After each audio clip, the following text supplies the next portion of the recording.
Welcome back to Pod of the Dead. I am your host, Nicholas.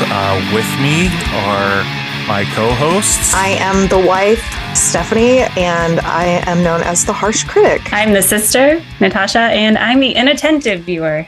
And I'm your friendly neighborhood elitist scum.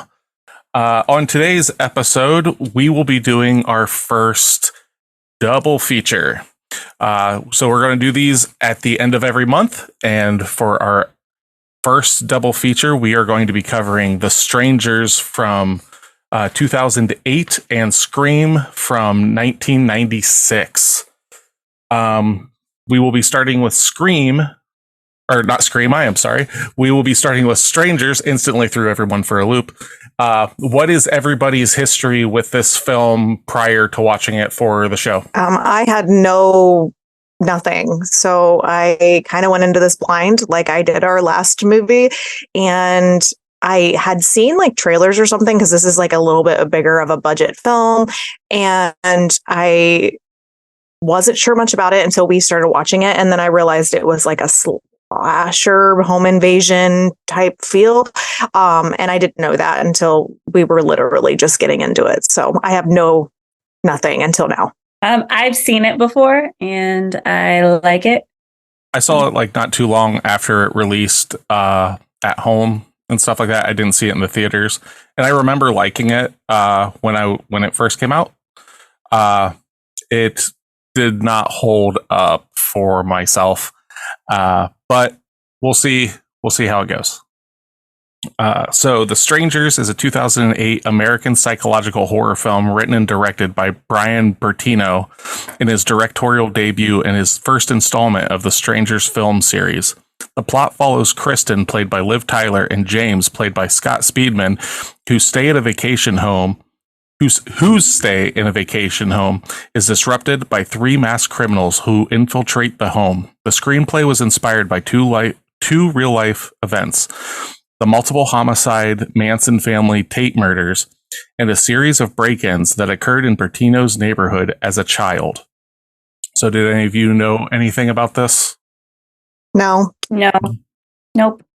So like I said, it was written and directed by Brian Bertino.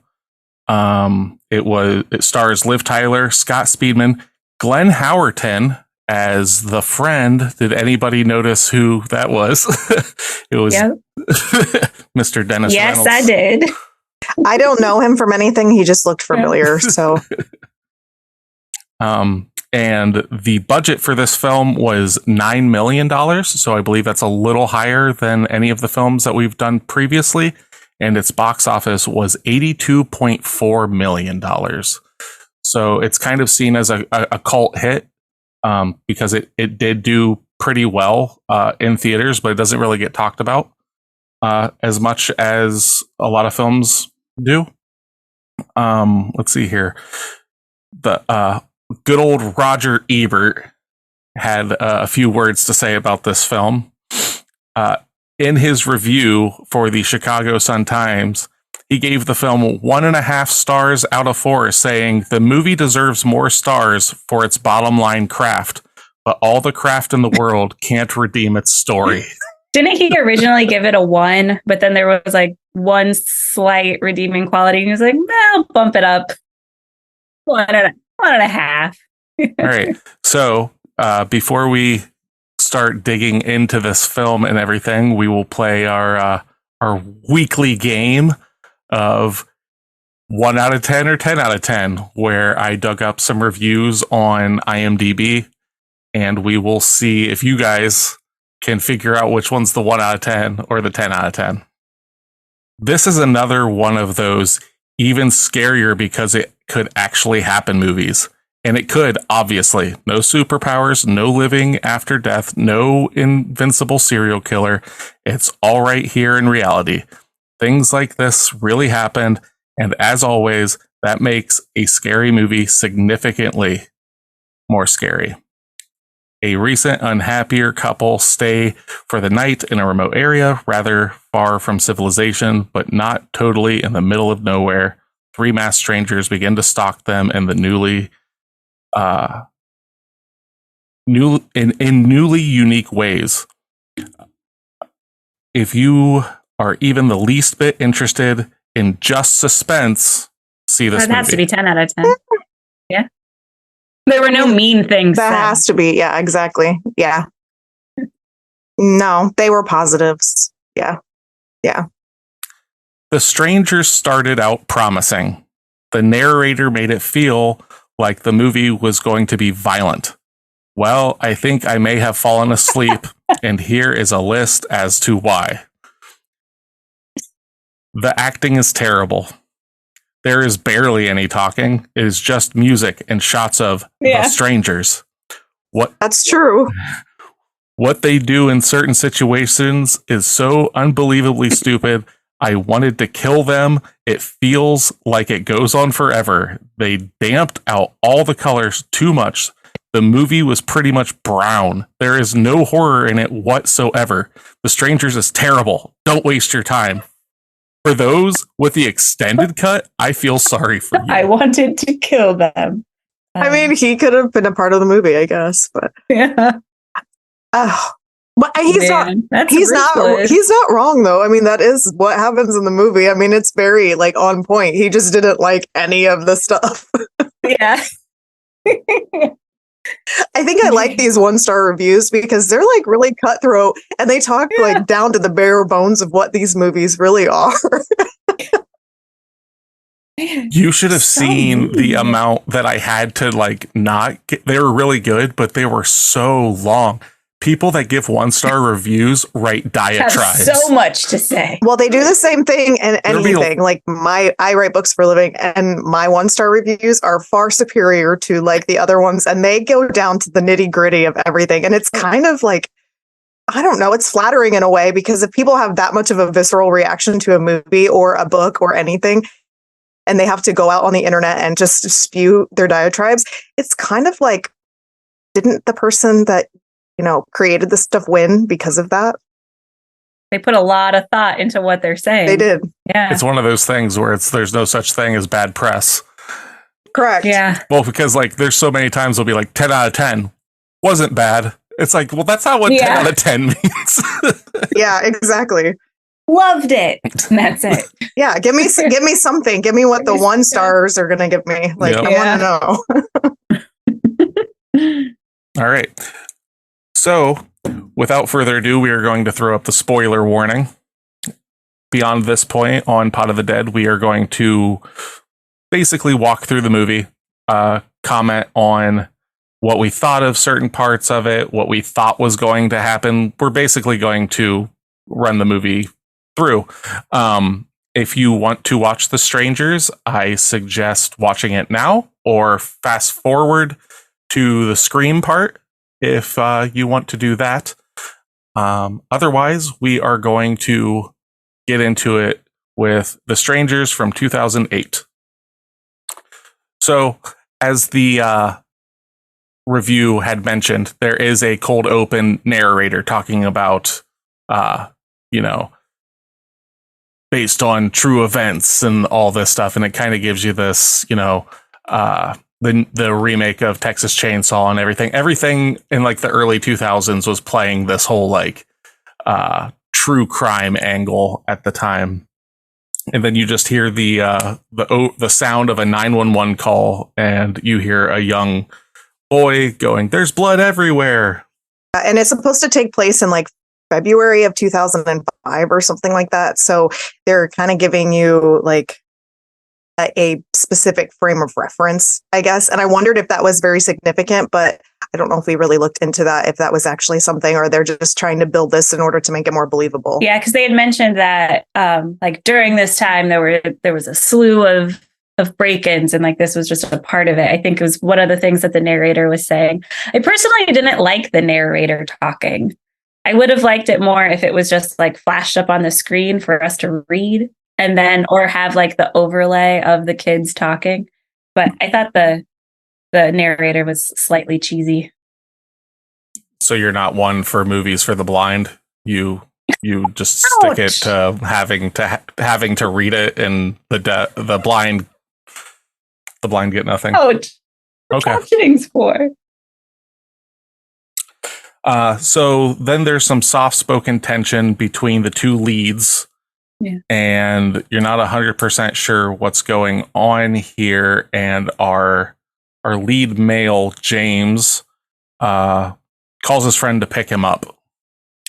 And he's just kind of like, you think that they're together, but you're not sure what's going on. But there's just like this very awkward tension between them. Yeah, she's crying and he's eating ice cream, and like it's this weird, like, I don't know, like this build in a very like murky setting almost. Then we get a flashback to earlier in the night.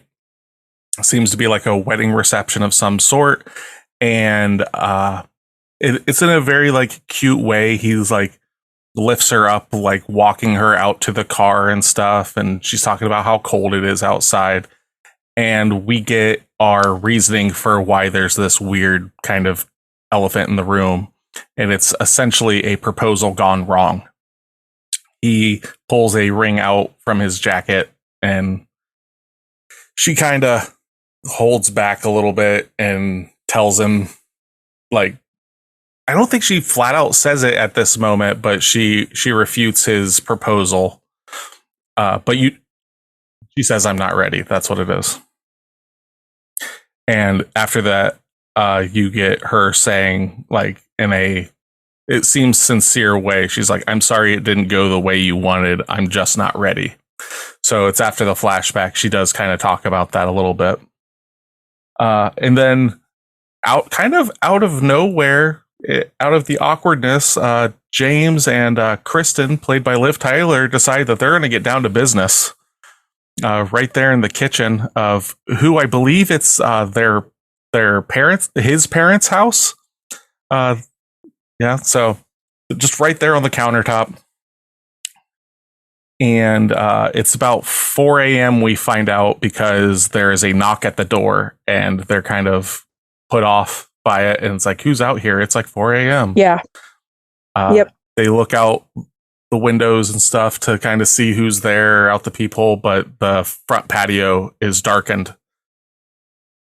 And there's a girl there asking for a specific name. Let me see here. I have it.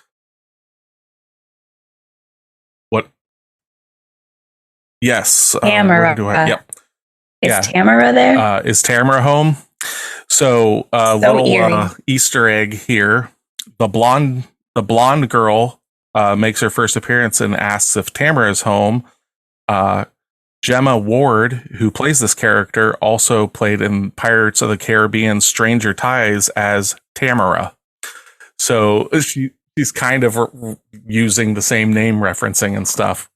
It's got to kind of be a nod to that thing.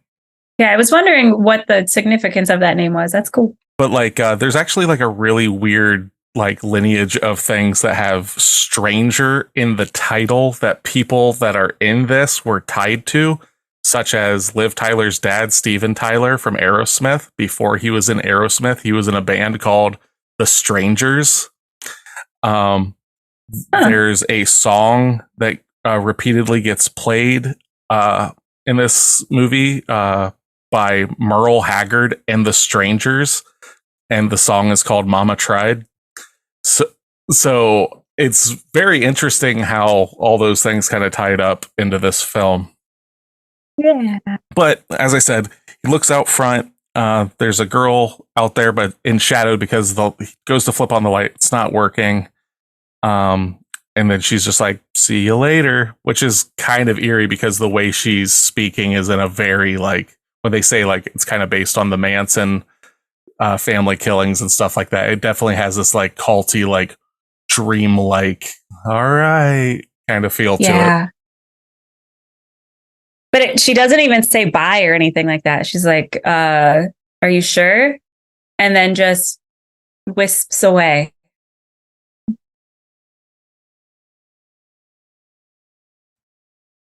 And at this point, is this when we realize that the light bulb was unscrewed? Yeah, he fixes it. Yep, he goes out on the front porch and just screws them back in. So obviously showing some sort of tampering. And then at that point, Kristen is talking about how she's out of cigarettes. And James is like, I'll go get you some. She's like, no, it's fine. You know, I'll just go to sleep. And the tension's still there. And he's like, no, you won't. So I just need to drive anyway to, you know, basically clear his mind and everything. So he leaves to go get her some cigarettes. And the weird thing about this movie is time passing. It has to do with the editing and stuff. Some things happen that it seems like it's like in a matter of 5 seconds, but it could have been 30 minutes. You don't really know. So basically, like once he leaves the house, the fire that he had made for her just right before, I believe, the door knocking incident happens, the chimney just starts backing up like instantly. He leaves and then the smoke starts pouring into the house. Until she opens the flue, and then the fire or the smoke detector starts going off, and she takes the smoke detector down. And it's like this very like methodical way that they run the plot in this with that. Or did somebody close the flue when the blonde girl was at the door? Yeah. This house has so many doors. True. You do hear some thumping on the roof that like kind of startles her a little bit, but it could have been like apples falling out of a tree or a random animal. As the movie goes on, clearly there's no goddamn animals out here. It's just 3 crazy ass people. Yep. But she goes to call James on the landline because her cell phone's dead, and it's a nice old school like Nokia flip phone, really setting the time. You skipped something though. At this point, there's been knocking at the door again.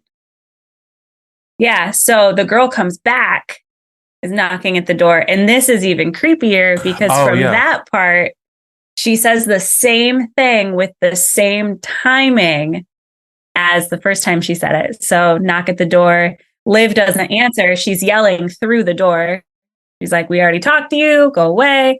And it's that same, is Tamara home? That's Are you right. sure? That's what happens right after James leaves. Then the chimney happens. So there's the knocking on the door. And that's when she locks the door. Finally locks the door. Like you've had this one person show up at your door. The light bulbs have been fucked with. Your wannabe fiance leaves and you just leave the door unlocked. Exactly. The fact that he left irritates me. After 4 a.m. in the morning, after somebody's already like banged on your house and it's creepy and like, why? And you're in the middle of nowhere. Like this makes no sense other than he's like emotionally distraught because she didn't agree to marry him at this point. But at the same time, it's like, this is just weird. And yeah, she has like these old flip phones. So they do play really well into the 2005 is when the movie was supposed to, or the time was supposed to take place. So they play really well into like that. But my favorite part is like right around this exact same time, they have a song that starts playing on the record player. And it's a child song that says, should we go outside? And I was just like, this is super creepy. Like, what is going on in this house? The best parts of the movie, in my opinion, there's a scene coming up, but then all of the music cues of the record player and how it ties into what is going on. If it weren't for those, it like that alone gives this movie a point. Correct. For me. Yeah, me too. Yeah, because it's quiet until the record player just ominously starts as if it's like its own character within the movie. It kind of is. Like the music itself is its own entity and the lighting in the movie is the same way. Yeah, this movie is aggressively silent. Like it is so quiet at times. You can literally hear like the like cicadas outside while they're inside. Like it's when you're used to like these big bombastic sounds and then the volume just drops out completely. It's kind of shocking how quiet it gets at times. But yeah, at this time is when she goes to call James, but the phone line goes dead when she's trying to do it. And I've just got phone line cut. Like it's literally like, how would you kill somebody in the middle of nowhere? Yeah. In the early 2000s. Yeah. And the fact that she was just like, can you stay on the line with me? Yeah. And then Yeah. cut. Yep. So this is my favorite scene in the movie. So she's in the kitchen and she gets the remnants of a cigarette out of the ashtray, and it looks like almost a full cigarette. She lights it, and she's kind of just wandering around, and it's this really wide shot of the kitchen. Kind of see what looks like maybe the dining room off to the side, and a massive doorway that looks like it goes into a hallway and stuff. And at this time, she's walking around, and if you don't pay attention, you will miss it.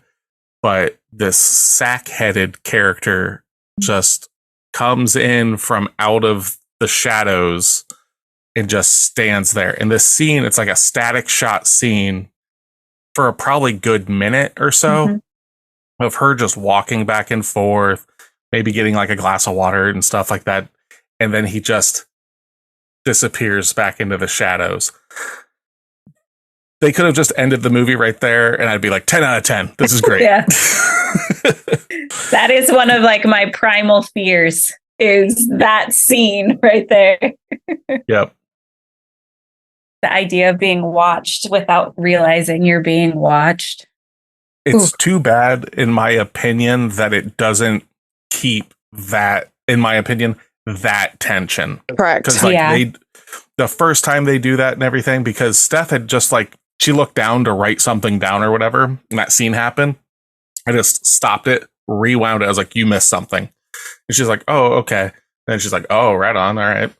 So yeah, like it's super creepy. They used poorly. They ended up using it as like promotional pictures and stuff like that. And it's like, that's literally showing the boat sink. Like that's such a like iconic shot in this movie, and then they just kind of blow it. Well, during all of this, so he's like, I have the note here, like the guy in the white mask, and then it says he moved the fire alarm. So like he moved it from one place to another. We don't see that on screen, but as we're kind of paying attention to her, he's supposed to be working his magic in the background here. And that's kind of what a lot of this movie is. It's a lot of like, you're paying attention to her or one of the characters, and then they're doing their thing. And then they come back and show you what these other heathens, or whatever you want to look at them as, have done. And it is creepy because they're like walking amongst them in a way where they're not even noticing it. Like you don't know that something's happened until after the fact. And it's something so innocuous as just putting the fire alarm thingy on a chair. Yep. Like you just picked it up and set it down, and that's like enough to cause like panic inside of her. Yeah, and I imagine maybe it was at this time that her phone, because she's got her phone charging, would have this been also the time that they dealt with her phone? Probably, but we don't see that till later. But yeah, it ends up in the fireplace, and then we get a shot of that. But they don't really talk about it a whole lot. It's just kind of a happenstance in the storyline. Yeah. Yep. At that time, it's unplugged, and from there, she's already fucked. So, but this is, I can't say that you have to end the movie at that scene, because we also get another, for me, iconic kind of bit, and that's where the record starts skipping, and people are slamming on the door and stuff like that, and kind of playing off of like what Steph said earlier, with it talking about like these children's songs, like talking about going outside, or you shouldn't go outside, or can you go outside. This time it's just skipping, just saying good intentions, good intentions, good intentions. For like 3 minutes, it feels like it's so long. It is so abrasive. Like it kind of causing. It's like becomes claustrophobic at that point. That's a really good way to put it. Yeah. So yeah, I've just got like record starts skipping, good intentions, then shit goes sideways. Yeah, I have like metal. They have like door sounds, and like it sounds like wind chimes or metal or something that's like beating against something to create like this ruckus that is like basically amping up your anxiety. If this kind of like plot gives you anxiety, but it's giving her a lot of anxiety in the storyline. And she cuts her hand in the bedroom on a lamp or something like that, or a knife or something. I'm not exactly sure. It doesn't really show. And she's just going through it until her boyfriend returns, essentially. Can I add that she opens the sliding glass door blinds and before that, as everything's happening, and she opens it, and I nearly jumped off the couch. And all you see is the man in the mask staring at her. Oh yeah. That one was more scary than the first one of him just standing there. Screamed out into the living room.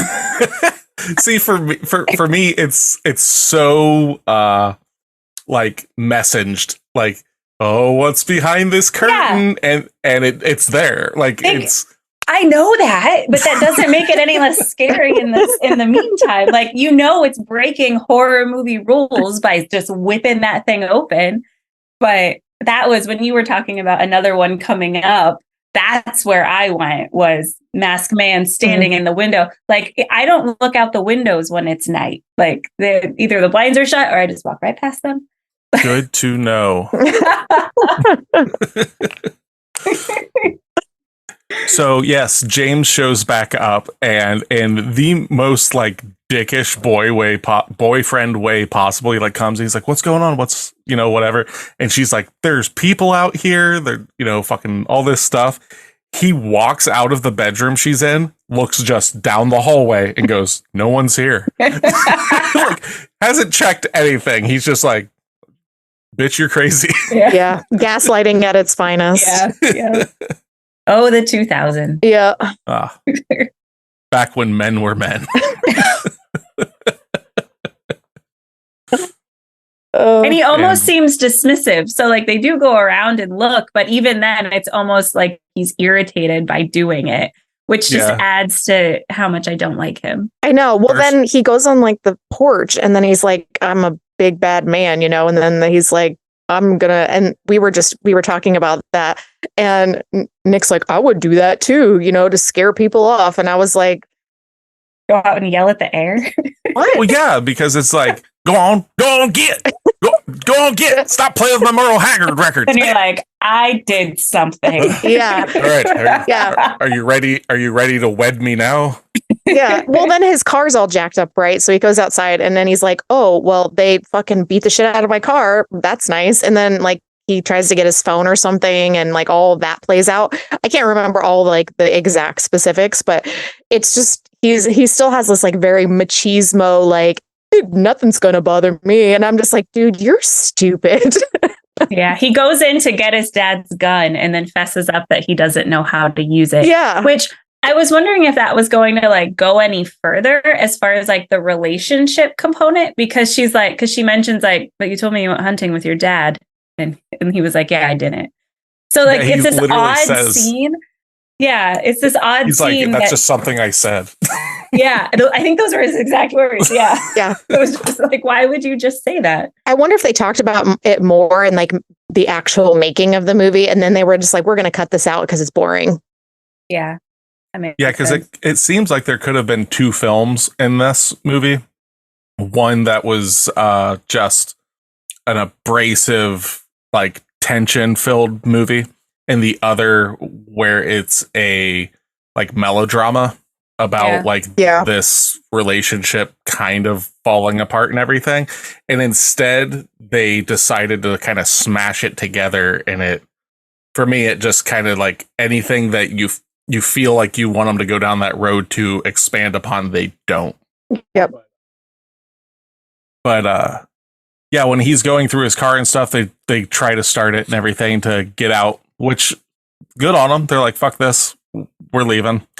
And we see a big old Ford F-150 come revving up on them and smash the absolute living fuck out of the back of this poor Volvo. Yeah, that's already got its tires slashed and everything else is wrecked in it. And they're somehow still allowing it to drive, and now they're not. So it was interesting to say the least. Yep, it's after the truck scene is when the shotgun is acquired. So he knows that there's a shotgun in this house because his dad had one, and he finds it on top of a bookshelf. And then the bullets are just in a random box in another room, and they're just scouring up for these bullets. And he's literally just like, "I don't know how to put this thing together." And that's when she's like, "I thought you used to say you went hunting with your dad all the time." It it's just something I used to say, or it's just something I said. It's such a shitty thing. It's like, there might be more that I've lied to you about. Yeah. Well, and then the other part, this is the I called this like from a mile away, but when the friend shows up to pick him up and he goes into the house, like, doing his thing or whatever. And we're skipping a big part. What are we skipping? An axe through a door.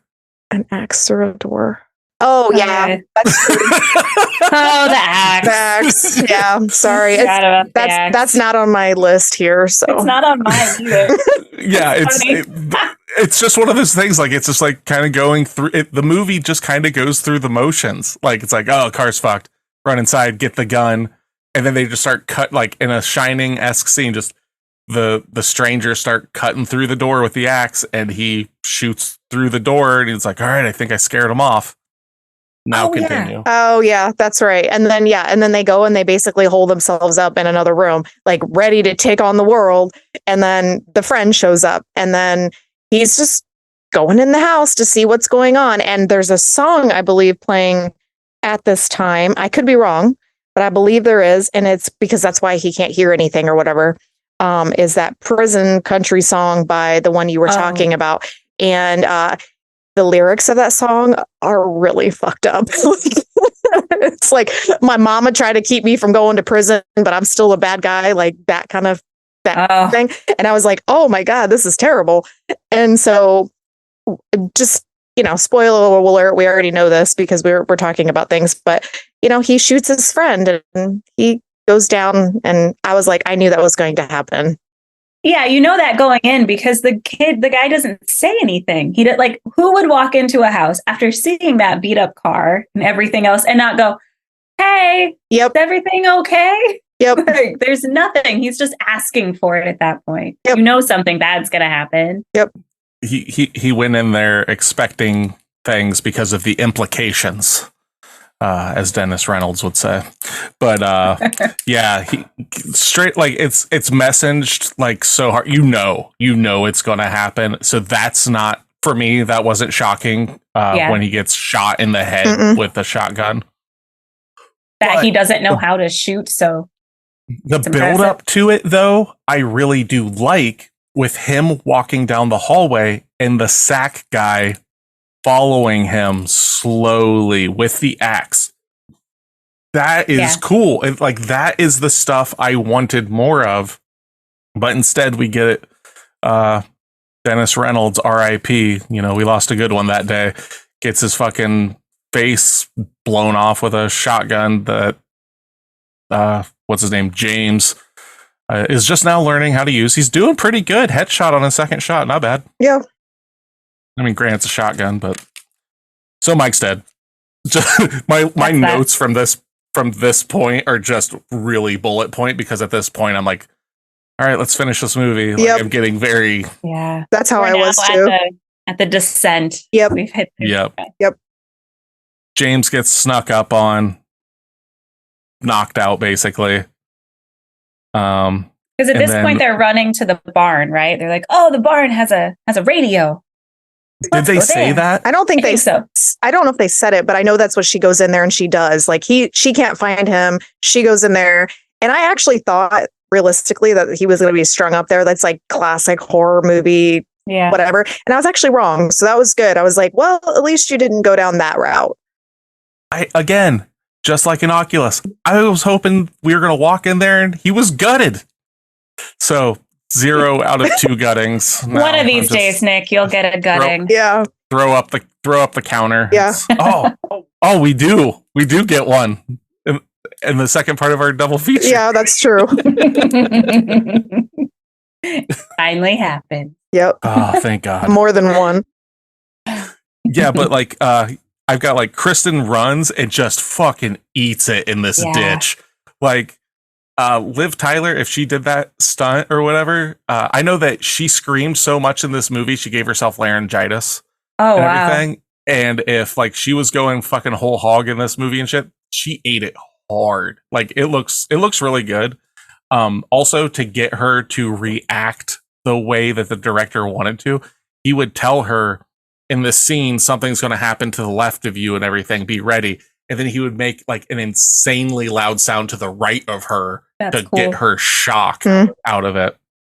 Yeah, like you expect the fall. Any woman running through a forest without her shoes on is bound to fall. Yep. But the way they did it was, that's cringy. Yeah, because they kind of make it seem like she almost breaks her ankle or something. Because it's or like her neck. Steep drop and forward. Yep. But yeah, she gets to the barn and finds a shortwave radio. And I was like, oh, hell yeah. I haven't seen one of these in a long time. And she kind of gets some information out to somebody on there, but it's just like, help.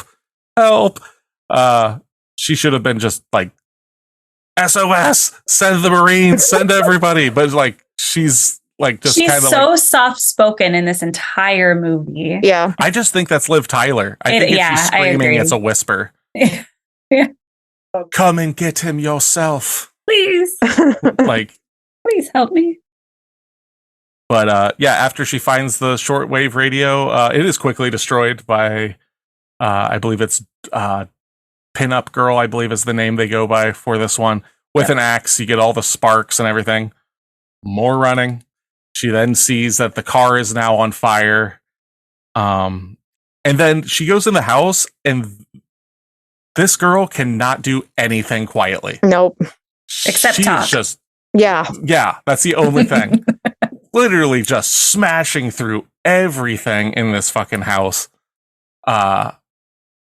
Knocking pictures off the wall and everything. But I believe this is where she sees Sackman, not to be confused with Sackboy from the PlayStation. I think I would like this movie better if it were Sackboy running amok. But this is the second movie we've watched with sack-faced people. That's true. Yeah, trick or treat. Oh, it is. Trick or treat. Trick or treat. Yeah. So that's Sackboy. This is Sackman. Although his name on the credits is Man in the Mask. Man in the Mask. Okay. It should be Man in the velour suit, because that was the most impressive thing. Like, his suit was just it. He was dressed to the nines. He was. Terrorization. Yeah, it's the only 9 in this film is that suit. Yeah. Yeah. I really do like the color grading, though. It really ties into the era. I think I do, because it goes back to the Sharon Tate thing. Like, it's based in it's based in the early aughts, but it has that feel of like the 70s. Yeah. Where everything's dingy. Well, even the masks have that feel a little bit to them. Yeah. Well, the director said that the masks that he chose for the film, he wanted them to be something that you could specifically just pick up at a store.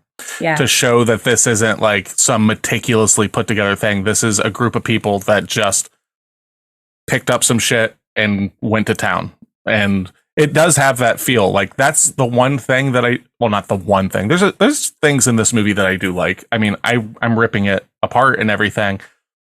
But the things that it does really well, I think it does amazingly well. Like the music cues, the masks and stuff like that. But what was I going to say? Yeah, from this, you can totally see a line, though, that can be drawn from The Strangers to then, I'm not sure how many years later. So if this was in 2008, it was probably like 2012 or so. The Purge comes out, and it definitely lifts a lot of the home invasion. Not that The Strangers invented the home invasion film, but just like the feel and the masks and everything of this, because even though the director has said that this movie is not a remake of a previous film and things like that, there definitely is a French movie called Them.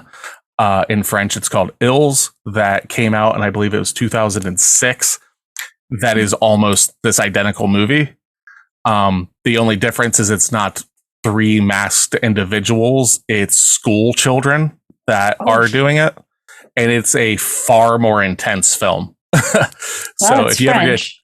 if you like it, it came out in like the new French extreme era where you were getting like High Tension and Inside and Martyrs and stuff like that. But if you like Strangers, but you wish it had a little more oomph, definitely check out Them.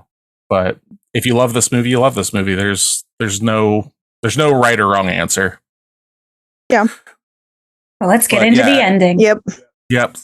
So she's wandering around the house. She sees the sack man and the power's cut. So she decides to hide in the pantry. And the sack man sits down, kind of hangs out, looks at the ice cream a little bit that's been laying out and everything, and then goes wandering off. So you're expecting him to just come burst into the door where she's at. It doesn't happen, but somebody else does. I think it's Dollface, maybe. Dollface comes bursting through the door, tries to pull her out and everything. Almost gets her, then backs off. Kristen comes walking out. Why? Why does she walk out? No idea. Just like at this point, like just fucking kill him. Like it just keeps just dragging it on with nothing. There's nothing getting built here. It's just extending the length. It feels like they're just trying to pad out the time almost, because this movie's almost 2 hours, and it could have been an hour and a half, probably. Yeah. And probably given us better character stuff too, because there are a lot of long hanging shots. Some of them are good. Most of them aren't, though, in my opinion. But boyfriend James gets thrown through. She's asking, why are you doing this? Why are you doing this? Best part of the movie. Oh, when they're tied to the chair? The line right here, when you said, okay, why are you doing this? And for Dollface to just go, because you were home. I love that. You love that line? I love that line. I like the idea of that there isn't motivation, that it is just chaos and stuff like that. But by the time that line is delivered in the film, I'm like, fucking roll the credits. It got me back into it because and I also like the cut of the man in the mask dragging her out. So it's another quiet scene. It's another vulnerable scene where it could have been loud and whatever, but you see that she got knocked out, and then it's just him dragging her unconscious body, which I thought was a good touch. To which she awakes to them tied in the chairs in front of the three masked individuals. I believe this is the first time that you see all three of them at once, and they're just standing over them. And again, could have just ended it right there. Well, then they remove their masks, right? So they take them off. We don't see them, but they reveal themselves to the characters. So I thought that was kind of cool, because then they're like, here, you're going to see me before I kill you, basically. And that's kind of how it plays out. I mean, in a way, I guess. This movie doesn't have I guess it has a semi-happy ending, but I was hoping two things in this movie when you're seeing everything kind of going down. So the first time you see Sack Man, that's his name to me, James is nowhere around, so it kind of sets you up to think, is he Sack Man? Is he going through doing this stuff? And then at the end of the film, we don't get any other characters really, other than Mike, who is literally in this movie for fucking 2 minutes before he gets his face blown off. Yeah. But if we would have seen some people at the wedding party and stuff like that, and then those were the three individuals that were killing these people, I think that would have been a neat reveal. Like them taking off the masks, seeing the realization. It works in the sense where it's just some people doing some shit. But at a 2 hour, I think it's an hour and 51 minutes, it just kind of drags on. And when that's your payoff, I'm just kind of left wanting a lot more. Well, then when they're leaving, the other thing is they do all of this. You don't know exactly who's alive and who's dead. They don't actually show you anything. And then they're driving away in their truck, and then they stop and they talk to these Christian boys, which you see at the beginning of the film, which is the voiceover that's from the 911. So this is a complete circle around from the beginning, and then they come back, and they're the ones that find them, which in the first part of the movie. But it just, and then she just screams when she wakes up, because she's laying on the floor or whatever, and it was just that's how we're ending this film. Really? I wish it would have stopped when you're just seeing the backs of their heads in the pickup truck, like driving off. I agree. That was it could have ended there and been great. Well, show us the kids and then that's it. Yeah. To know that it goes full circle. Yeah. I think I was thinking, go ahead. Oh, I was going to say, end the film when James goes to get cigarettes and he never comes back. I didn't like the part where she bursts back awake, but I could see that going really well in theaters. Like, the makers may not have wanted it to be just a quiet ending where people shuffle out of the theater. You have this big one last adrenaline rush, then the lights come on and the viewers are most likely like laughing or talking more about it. Possible. So I don't think that translates at home. No. But no, I mean, if you are jump scared, like if you're easily jump scared, I can see it working and stuff like that. That stuff does not work for me at all. I'm extremely easily jump scared. And at that point I was like, nah, okay. Ooh. Yeah. Ooh, I got some films for you if you're easily jump scared. Dude, you know this about me. It's so exciting. I am one of the most reactive people when it comes to watching movies. Send them all my way. I love them. Well, we'll be watching quite a few. Yeah. So that was The Strangers from 2008. On a scale of 1 to 10 sack men, man sacks. No, sack man. No, don't do that. Yeah, don't. That's bad. No. Zero man sacks. Yeah. Natasha, what do you give The Strangers? So I have two different ratings. I think it's really recommendable, but it doesn't hit the same the second time you watch it. So the rewatchability of it is lower for me. But if we're looking at recommending it mainly, I'm going to give it a 7.75. 7.75. So we're going. She's going uber fractions. Yeah. I feel like 7.5 wasn't good enough, but I don't necessarily think I would take it to great. Well, because of that, how we have our bracket broken down, repeat viewing. Well, I mean, I've already watched it multiple times, so I'm talking myself into an 8. You're giving it an 8? We're gonna give it a straight 8. Straight 8. All right. Damn. All right. Steph, what do you give The Strangers? You guys don't want to ask this question. Oh, I do. Oh, yeah. Let's do it. Okay. So, again, let's just preface this by remembering I did not know anything about this movie, and I don't have a lot of experience with home invasion movies. I think I've watched maybe a handful of them over the years, so it's not really my genre. That being said, I did not like this movie. The music was the only part of this movie and the lighting was the only two things that I felt were redeeming qualities. I'm a huge Liv Tyler fan. I loved her in Armageddon. She was great as Arwen in the Lord of the Rings series, but her acting was great in this, but the storyline was just so lacking. There was minimal plot and it was just very blah to me. And so I gave it a 4-star. I felt like it was just not good. Like, I would never rewatch this. I would not recommend it. I don't think that it was pleasing to watch. I was waiting for it to end. Like, I was like, are we done yet? Are we done yet? And if a movie's going to do that to me, I'm just like, I can't. Like, when we watched Oculus, because I hadn't experienced that, I was at least entertained through the entire movie. And I could really like resonate with some of it, like understand it and kind of that kind of thing. And this movie just kind of left me going, they had no motive. It was boring. It's a 4. I give this movie, so I'm giving it a full point for its music cues, because I like that, like little, the little bits where it's skipping and everything. It works for that. The oppressive nature of the silence from time to time, I really like that. The set of the house, so all the outside shots are shot on location at a house. Everything inside that house is actually on a soundstage and everything. I thought that was kind of neat. The makeup director, like the special effects and stuff, how minimal there are when Mike does get shot, it looks good.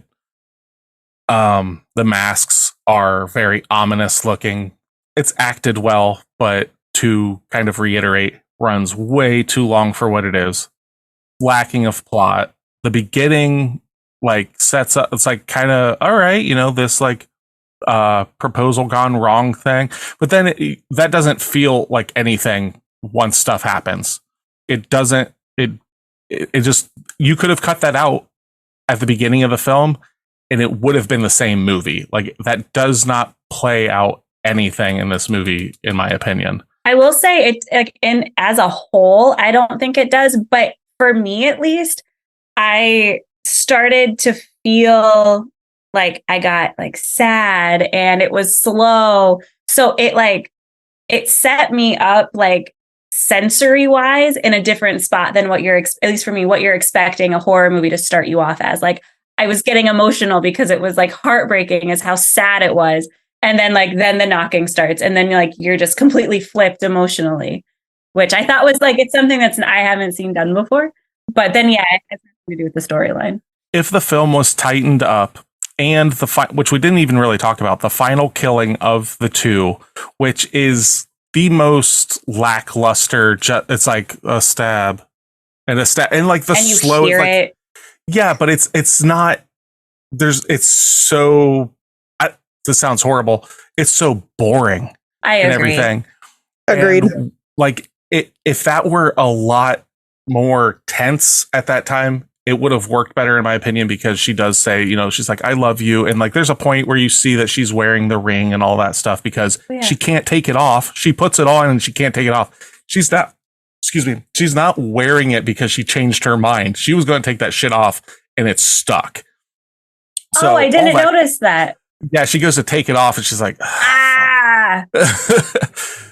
So like, it could have done a lot better. I like the premise of it, but for me, it's a swing and a miss. I've seen this film a few times. When it first came out, I did like this movie. I would have given it probably an extra 2 stars for what I'm giving it now. I am giving this 5.5 sack men out of 10. If you haven't seen it and you're just looking for something that you can there's not a lot of narrative, there's not a lot of storyline going on, you want something to play in the background that maybe you haven't seen, I guess it's worth that. If it was on TV, I'd watch it again, but I'm not going to pull it out and put it in the Blu-ray player or whatever. So what does that give us, Tasha, for our total score for The Strangers? I seemingly have forgotten how to do math. This is saying the poor children that go to your school. I was just doing the average and it's coming out as 5.83 and that doesn't sound right. That sounds about right. 5.83 is what we give The Strangers. Well, would it be like a 58%? Is that what we're talking about here? I think so. Hold on. Do you want me to do the math? It's very simple. I know, and I've done it for weeks. What is happening? Check my math. All right, here we go. I am mathed out. We went to an escape room last night, and the entire thing was math related, and I seem to have forgotten how to do basic. Yes, blame family time. That's the way. Blame it on the child. I see. You're just you picked up this from the movie, just gaslighting. I don't know what Hey, I fessed up. I said I didn't know what I was doing. I just gave an excuse as to why I didn't know what I was doing. Yeah, I think you got I think it's like 58%. Okay. Yeah. So it's failing. Not good. Ooh. But it's definitely one that I would watch again. I would not pay for it. Here we go. Yeah, we paid. And I won't watch it again. There's no way. We're going to call Amazon and request our money back. That's that this movie is within the that framework that I really like. I really like home invasion movies. So anything that falls into that. Okay. Oh, do you? I like home invasion stuff too. It's just one of those things that as far as they go. Yeah, this doesn't even hold a flame to not to harp on the French, but they've got a couple that are amazing. Like there's them, and then there's another one called what is it? In Their Sleep. And that one fucked me up. Straight up fucked me up for days. We're gonna write that one down. Yeah, it's hard to find. It's called In Their Sleep. It used to be on some streaming services. Now it's kind of a lost to the winds of time. But all right. So going on to our second feature of our double feature, we have, drumroll please, Scream from 1996. This is a very important film to me. Yay! So Scream 1996. Steph, what's your history with this film? So we were talking about this last night. Nick and I are the same age. So we were 10 when this movie came out. And I know both of us probably saw it like right after it came out. And I remember because that was like the age group where you're like, my parents didn't care what movies I watched, whatever they were. So I got on this kick of like, I'm going to watch all these scary movies. And that was one of the ones I watched. And it scared the crap out of me as a kid. I don't know why, because we just rewatched it. And it's probably been at least 20 years since I've seen it. So it's been a long time. So this is a good refresher. But it hit a lot of parts that I was very surprised that it held up. So especially for being that old. I was 7 when it came out, and I also saw it. And there's no way I would let Wyatt watch this movie as an 8-year-old. I would not let my son watch this, but of the same era, parents didn't really seem to. Hell, mom may have shown it to us. Yeah, that's how mine was. Yeah. I think we were raised in a house where horror was like, that's why I am the way I am. Is our mother was a horror fan, or is a horror fan rather. Our grandmother was a horror fan. I remember going to our grandmother's house on weekends and stuff, and literally just going to, I believe it was West Coast Video, and just piling up some of the most heinous horror films I have ever seen in my life. And just grandma being like, you want to get Chinese food? We're going to watch these, and watching Henry, Portrait of a Serial Killer, and like all of these like horrific horror films. It just breaking my psyche like instantly, probably at the age of like 2. Yeah. It was later than that, but Shout that's what it Grandma felt Headley. like. Yeah.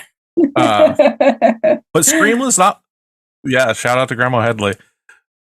Well, not to bring it down or anything, but like when she passed away, like I got her movie collection, and she had some fucked up movies in that collection. Always like, had Court TV on. In there. That's where my love of true crime came from. Your love of horror. Fantastic. But yeah, the thought that I watched this when I was 7 is just mind-boggling. And yes, it terrified me then.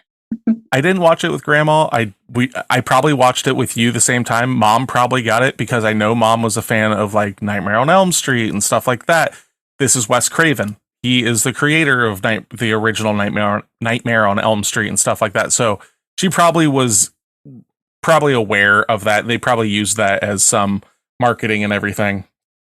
But yeah, this was definitely one of the horror films that I'd seen stuff prior to this. You know, like I'd seen like Silence of the Lambs and things like that. But this was the first new horror film that wasn't Friday the 13th, and it was this new franchise, and it came out, and it definitely imprinted on me. Not that it's like my favorite horror film of all time or anything like that, but like when it comes to slashers, it's damn near perfect in my opinion. I'm not trying to say that it's like a 10 out of 10 or anything like that, but like as far as slashers are concerned and everything, and for the time and when I saw it and everything, I saw this movie a million times when I was a kid.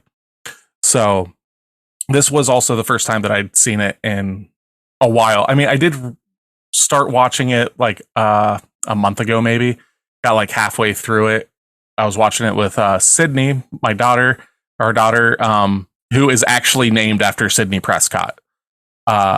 So like when I'm saying that this movie like imprinted on me, that was something that like, you know, Sidney Prescott's my final girl, and Sydney is named after her. So it was definitely a big deal for me. But yeah, so let's get into it a bit on Scream. I actually have some interesting notes for this one that really kind of will make you open your eyes at how much of a, not just a star-studded cast that this movie had, because everybody that you see in this movie were very early in their careers. So it wasn't star-studded yet. It did have a few people in it that were kind of red herrings and stuff, like Drew Barrymore being in it and stuff like that, and being prominently put on the poster. No spoilers yet if you haven't seen this, but is interesting. And then Henry Winkler, the Fonz being in this, was actually he actually asked for his name to not be put in the movie because he didn't want to overshadow the young talent and stuff. And he actually goes uncredited, I believe, in this movie. Like, his name is not attached to it at all.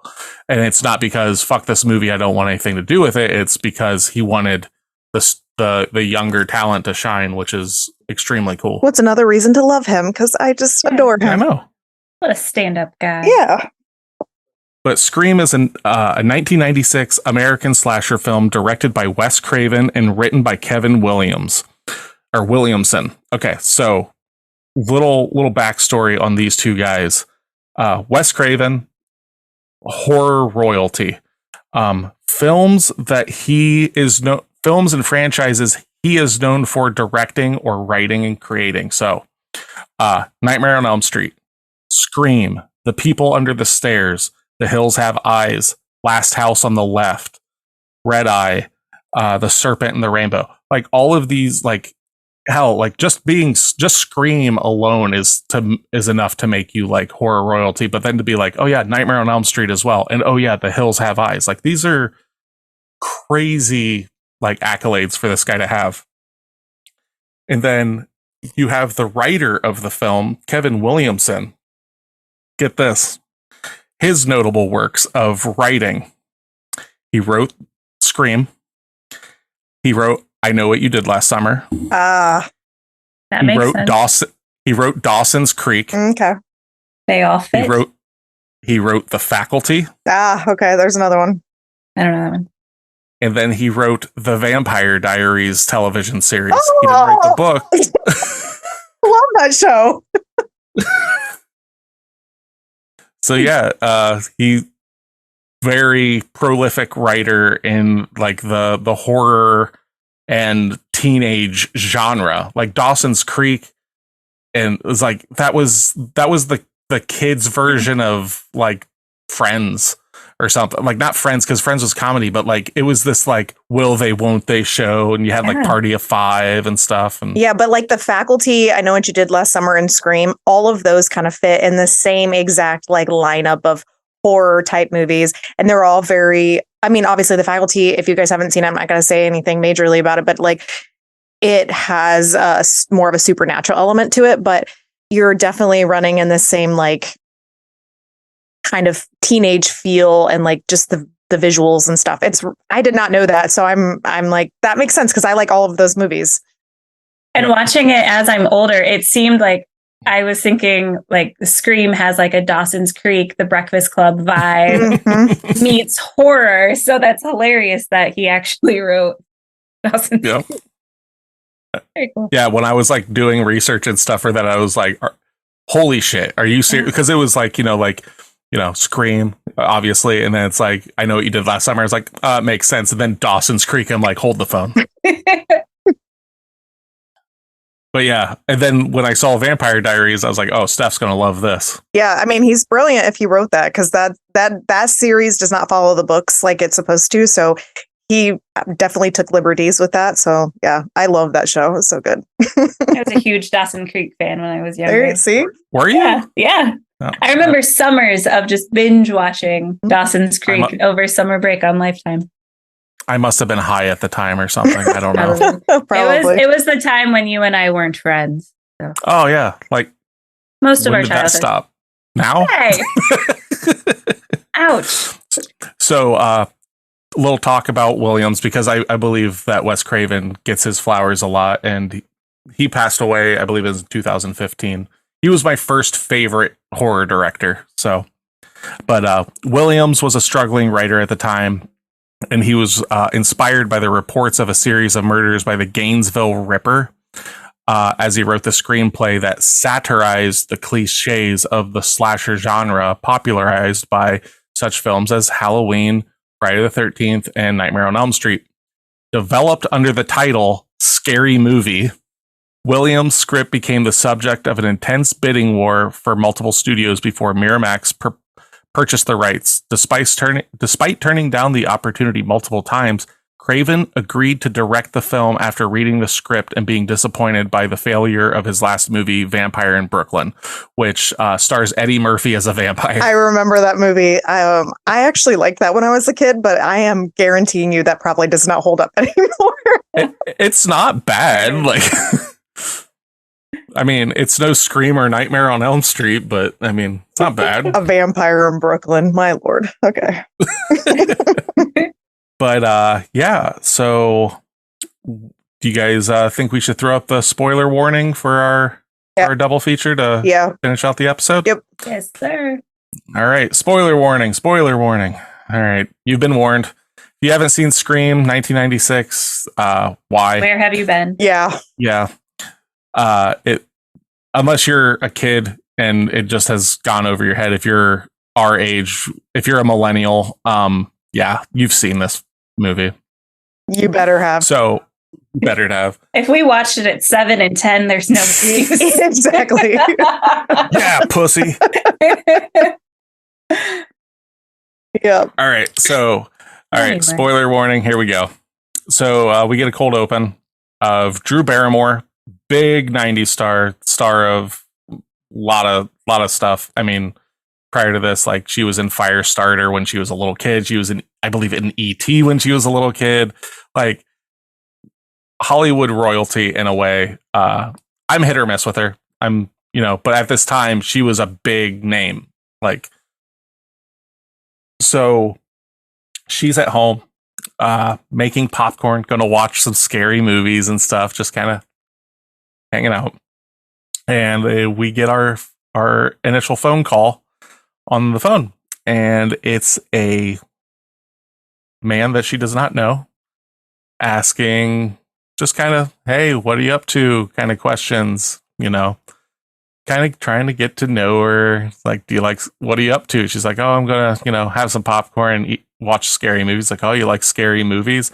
And this line has just kind of, it is the call sign for this movie. Like, just like with the Saw movies, like, do you want to play a game? Like, that kind of stuff. Like, it's just, so they start chit-chatting a little bit, and she ends up hanging up on him because he starts getting a little too... the first time she hangs up on him, I can't remember what the reasoning is. Is it that it's not the gut you like a fish part, is it? No, that's like the third time. Yeah. What? So why does... I think at this one, she's just like, okay, bye. Yeah. Like, I'm done talking to you now. This is weird. Like, oh yeah, because I think he's like, I want to know who I'm looking at or whatever, and she's kind of weirded out, and she's like, all right, bye.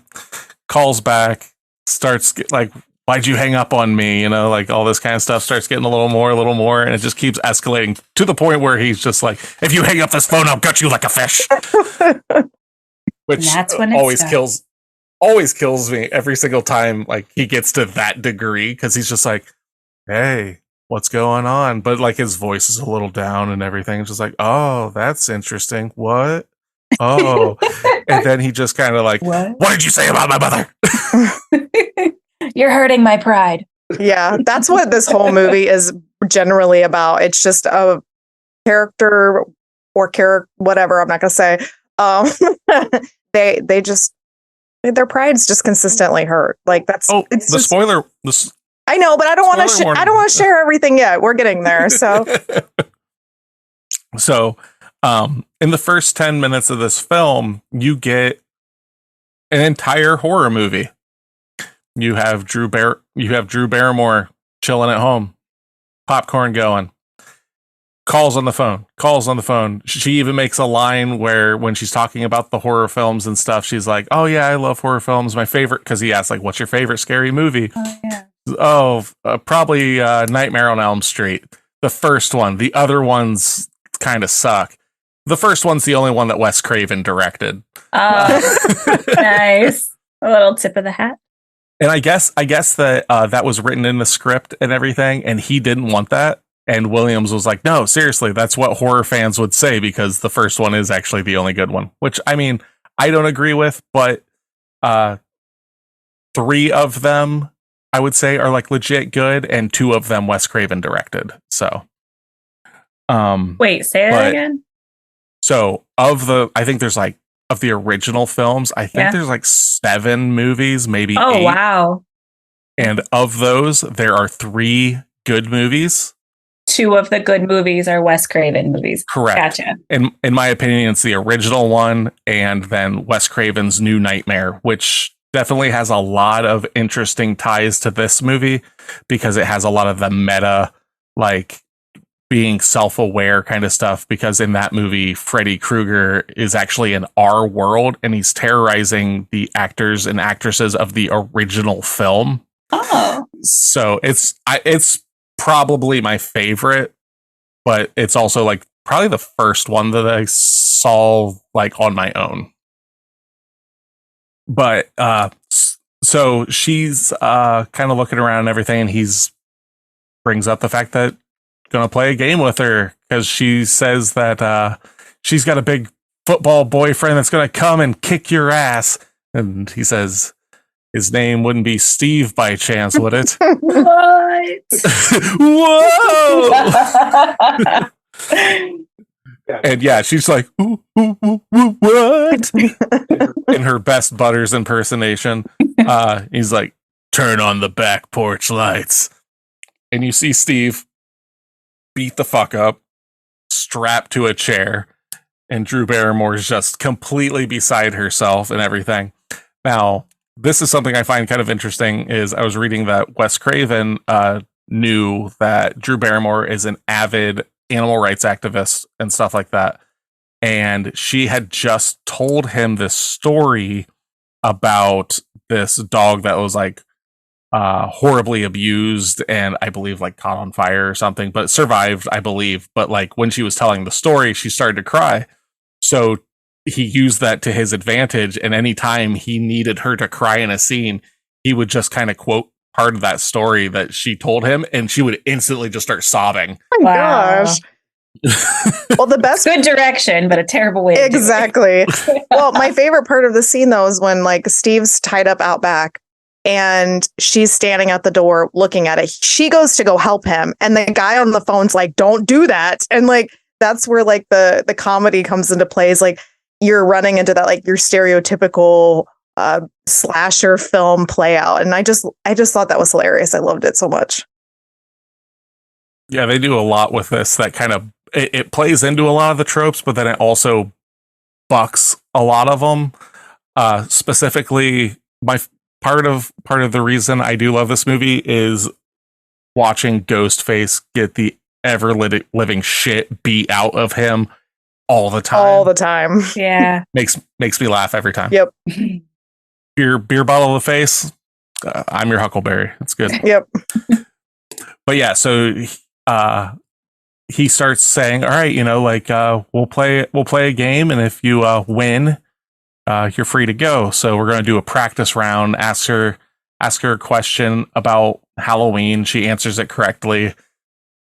He's like, okay, now on to the real game. And she fucks up because it's not a trick question, but if you know the Friday the 13th movies, you think it's Jason is always the killer, but the original one is his mother. Gets her. So Steve's not making it onto the next round. And we finally get Nick gets what he wants. Yep. Finally, we get a man gutted.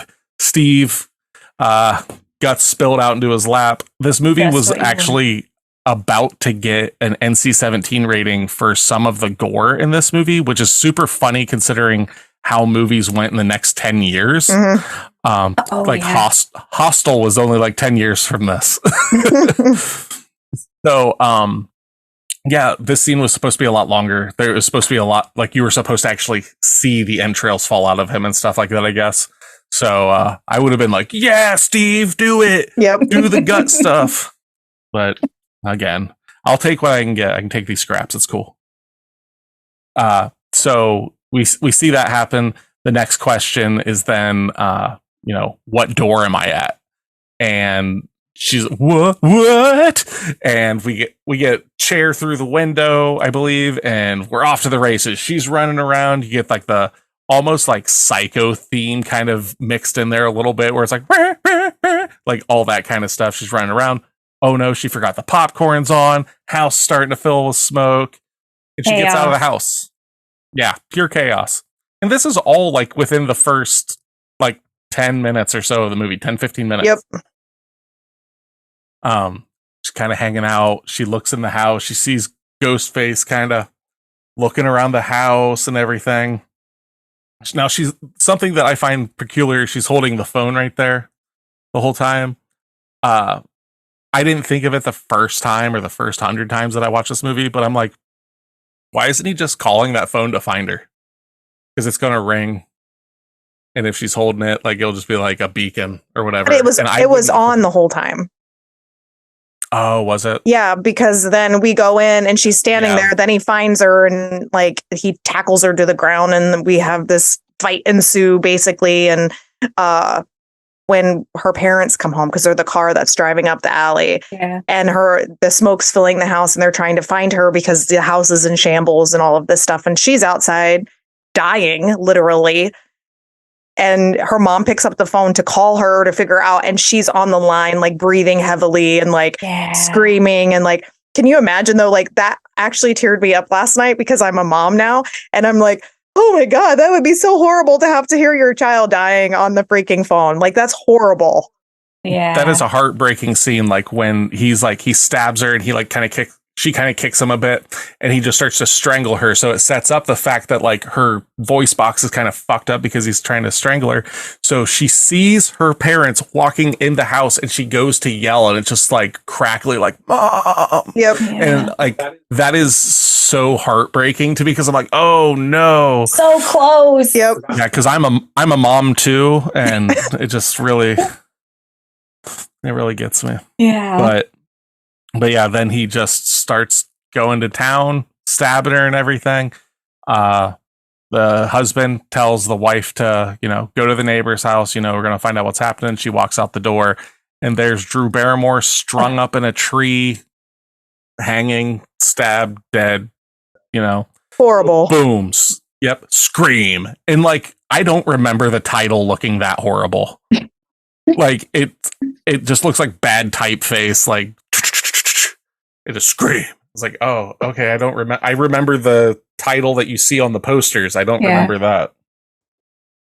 Yeah. But then, and now then enters. Go ahead, honey. Oh, then enters Sidney Prescott. Yep. It's like, well, we're just going to throw you in for a loop, and now we're just going to keep you on this exact same trajectory the entire movie. Yeah. And now it's another common thing of, oh, my dad's leaving. Yep. That type of thing. Yep. It almost seems like two separate movies when it jumps to that right away. You don't really know if they're connected, which I thought was kind of cool. Mm-hmm. Yeah, it definitely the cold opening in this film is unmatched in a way. Like a lot of films like copied it and stuff after and everything, but it is perfect in the sense of setting you up for like, all right, here we go. Mm-hmm. This is the movie. Yeah. Sidney Prescott is played by Neve Campbell. It's interesting. I've got like a lot of different people that they had for like they wanted for different roles and stuff. And one of them that turned this role down was Reese Witherspoon. Okay. She was going to play Sidney Prescott. And another one that I've got here, being a favorite of screenwriter Kevin Williams, Molly Ringwald from The Breakfast Club was offered the role of Sidney Prescott, but turned it down, saying she'd rather not be playing high school students at the age of 27. That's fair. That's fair. So yeah, we see her, and Billy Loomis comes busting through the window, played by Skeet Ulrich, who was also this role was turned down by a young Joaquin Phoenix. Okay. Their resemblance is, I think they look a lot alike. At least in my memory, I see that. I really like Steph's wording of Skeet Ulrich as Billy Loomis in this. Okay, so if you think about the time that this movie is like the 96s, right? So he is the Wish version of Johnny Depp, like hands down. He has like the hair and like that vibe and everything that Johnny Depp does during that time. And he just doesn't quite make it. Well, what's really funny about that is this scene is very reminiscent of Johnny Depp's scene in the opening of Nightmare on Elm Street, directed by Wes Craven, where he sneaks into his girlfriend's bedroom in that film. So they should have just asked Johnny Depp to play this role, because I think I probably would have liked it more, but it's fine. Could you imagine if Johnny Depp played him in this film? Like I think it would have, like, the aging might have been a little off. I think he would have looked a little old for the role and whatnot.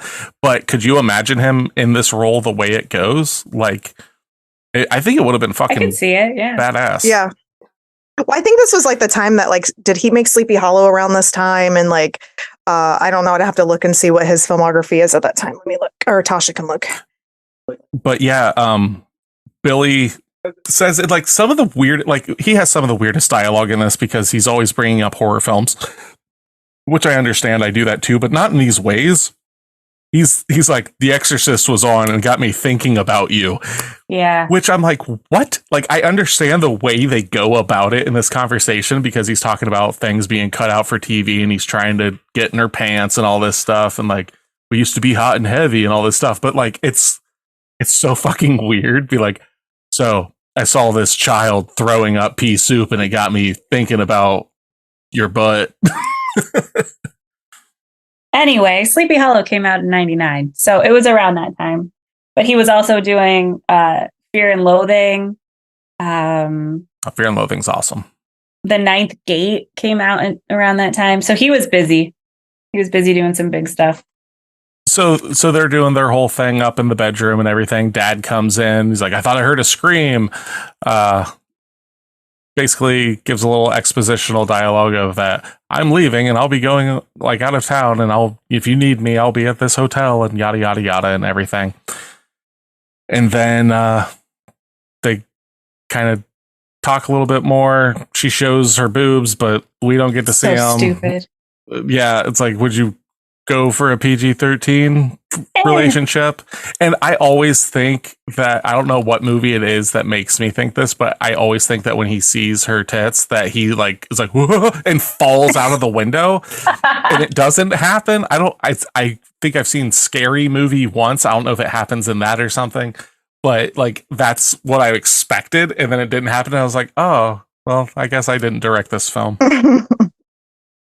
So then we cut to the next day. We're at the high school and there's police around, and in walks Courtney Cox as Gail Weathers. I don't remember her being that horrible until this movie. And then, my gosh, like, she's like in Friends at this point. Like, Friends is like a pretty popular show playing. And I remember like watching the show and being like, oh, I really like her as Monica on the show. And then I was rewatching it now and I'm like, she's kind of an asshole in this show, like way more than I anticipated. She specifically wanted this role because she wanted to play a bitch. Oh, yeah. No joke. That's like awesome. she was like, I play such a likable character of Monica in Friends, and that right there was the reasoning that they almost didn't give it to her, because she was too likable.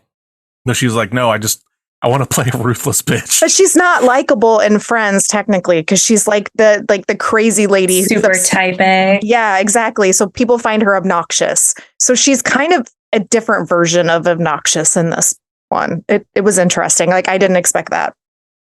She is straight up like what you think of like dirt sheet, like tabloid writer. Yeah. Like straight up chasing the ambulance kind of character. But you see her, and then Rose McGowan shows up. I did not write her name down. It's like Tatum, I think. Yep. Tatum, and she's talking to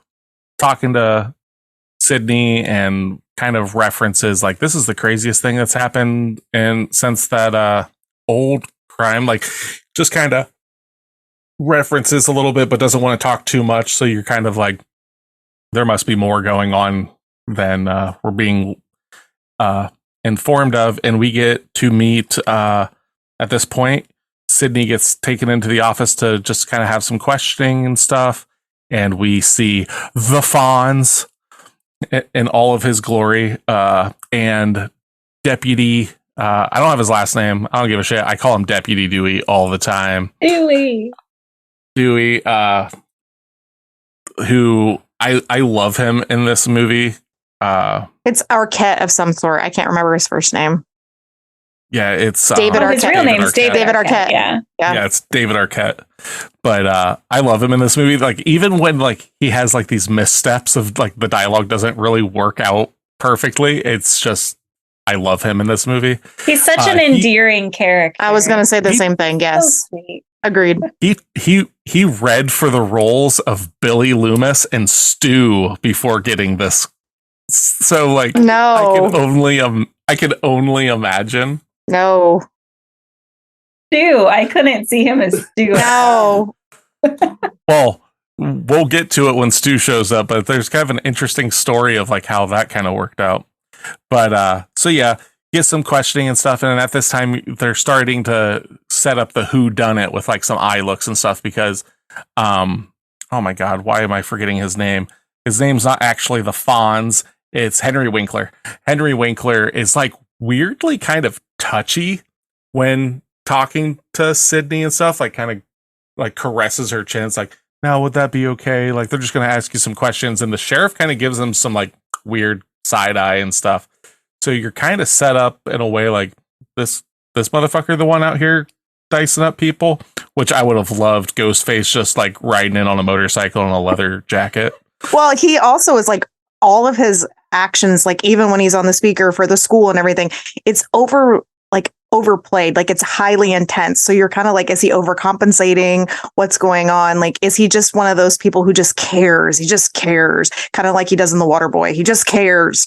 Mm-hmm. Like, so I don't know. And after this scene, we cut to basically our main cast sitting by the fountain, I believe, just kind of hanging out, having lunch. This is when we are introduced. We see Billy, we see Sydney, we see Tatum, and we are now introduced to Stu, who is played by Matthew Lillard, who is Tatum's boyfriend. And we meet Randy, who's played by Jamie Kennedy. All of these people, I feel bad for Skeet Ulrich, because every single person in their roles besides him at this point kill it. They are so memorable, and Skeet Ulrich plays I guess if you're playing a sociopath like kind of person that very detached and everything, I guess he's doing a good job.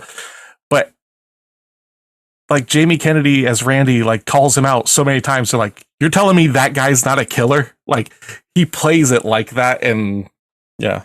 Can we talk about how like dead on the archetypes are in this movie too? Because at this point we're starting to feel how self-aware everyone is about the role of horror movies. And that's my favorite part of this movie, is that undertone going across the whole thing. Mm-hmm.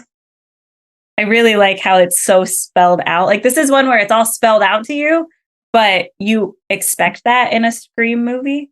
So for me, that was perfect. It was perfectly done. Mm-hmm. Yeah, because I don't feel any of the films after this one even come close to holding a candle to this, because they are walking down the path that this one has already laid out. Mm-hmm. Some people like our daughter Sydney really like 5 is her favorite. That's her Scream. Yeah. Steph, I believe you said you remember the second one being like your favorite, like growing up and stuff. I think so, but I actually kind of want to go back and watch it just to see, because like if I remember, like this movie kind of just gives you a taste and then you kind of build more on the plot that ends in this movie and builds it into the next one with like the cotton weary concept. Yeah, because the end of the screenplay, when Williamson wrote it, there was a 7-page added part at the very end, which was the overview for the second film. So cool. It was already planned out from the word go. And when this movie did the mad business that it did, they obviously greenlit a sequel. So we didn't really talk about that in the beginning of this, but I have it here. Yeah, what was the budget of this film? It made $173 million. Oh my gosh. Yeah. That's a lot. The second a budget of $15 million with a box office of $173 million. That's insane. This came out 5 days before Christmas. So you would have been 11, I would have been 10. Oh yes. I still would have been 7. Yeah. That's crazy. Interestingly enough, number 2, the sequel grossed $172 million. Yeah. Which to me, I think is really shocking, being a sequel and still doing just as well. That's true. Yeah, because it's usually like either like grows exponentially because of like the VHS market at the time, and then everybody has to go see the second one, or it just bombs. But the fact that it's like almost equal is very interesting. And we're talking the millions of dollars it made during the 90s. We're not talking now. Like the amount of money that is now is crazy. I mean, obviously movies didn't come out like nowadays either, because we didn't have streaming back then, but I'm kind of impressed. That's pretty awesome. It basically reinvigorated Hollywood's interest in horror films, because from this point on, when this film came out, is when everybody wanted a Williamson script. You know, that's where you get The Faculty. That's where you get, you know, I Know What You Did Last Summer, all that stuff. And then you get Urban Legends. You get like all these movies, boom, boom, boom, coming out that just, we need a group of teenagers and we need an iconic killer. But anyway, so this is when they're talking about the killing and all that stuff at the like lunchtime, kind of at the fountain. And it's at this time that if you've seen the movie before, you're able to actually just go like, I'm seeing behind the curtain a little bit, because there's certain things being said and you're seeing the interactions between Billy and Stu kind of showing their cards a little bit, like, shut up. Like, why would you do that? And giving knowing looks and stuff. If you've never seen this movie, though, it completely goes over your head. True. Like, it's so expertly done how they piece this stuff together. Oh my goodness. Tasha, you could have just said that. I felt like the time had passed, but I still wanted you guys to know. It's 334. That can't be right. You've got too many zeros. 334,500,853 in today's money. Wow. Yeah. That's nuts. That's good. So, yeah. But so it kind of moves on. Sydney, it cuts to Sydney's house, which for the longest time was my dream house. That back porch is amazing. And this is supposed to be set in Ohio. That's where all of us are from and everything. So this obviously has to be Southern Ohio, because we don't have that shit around us. Nope.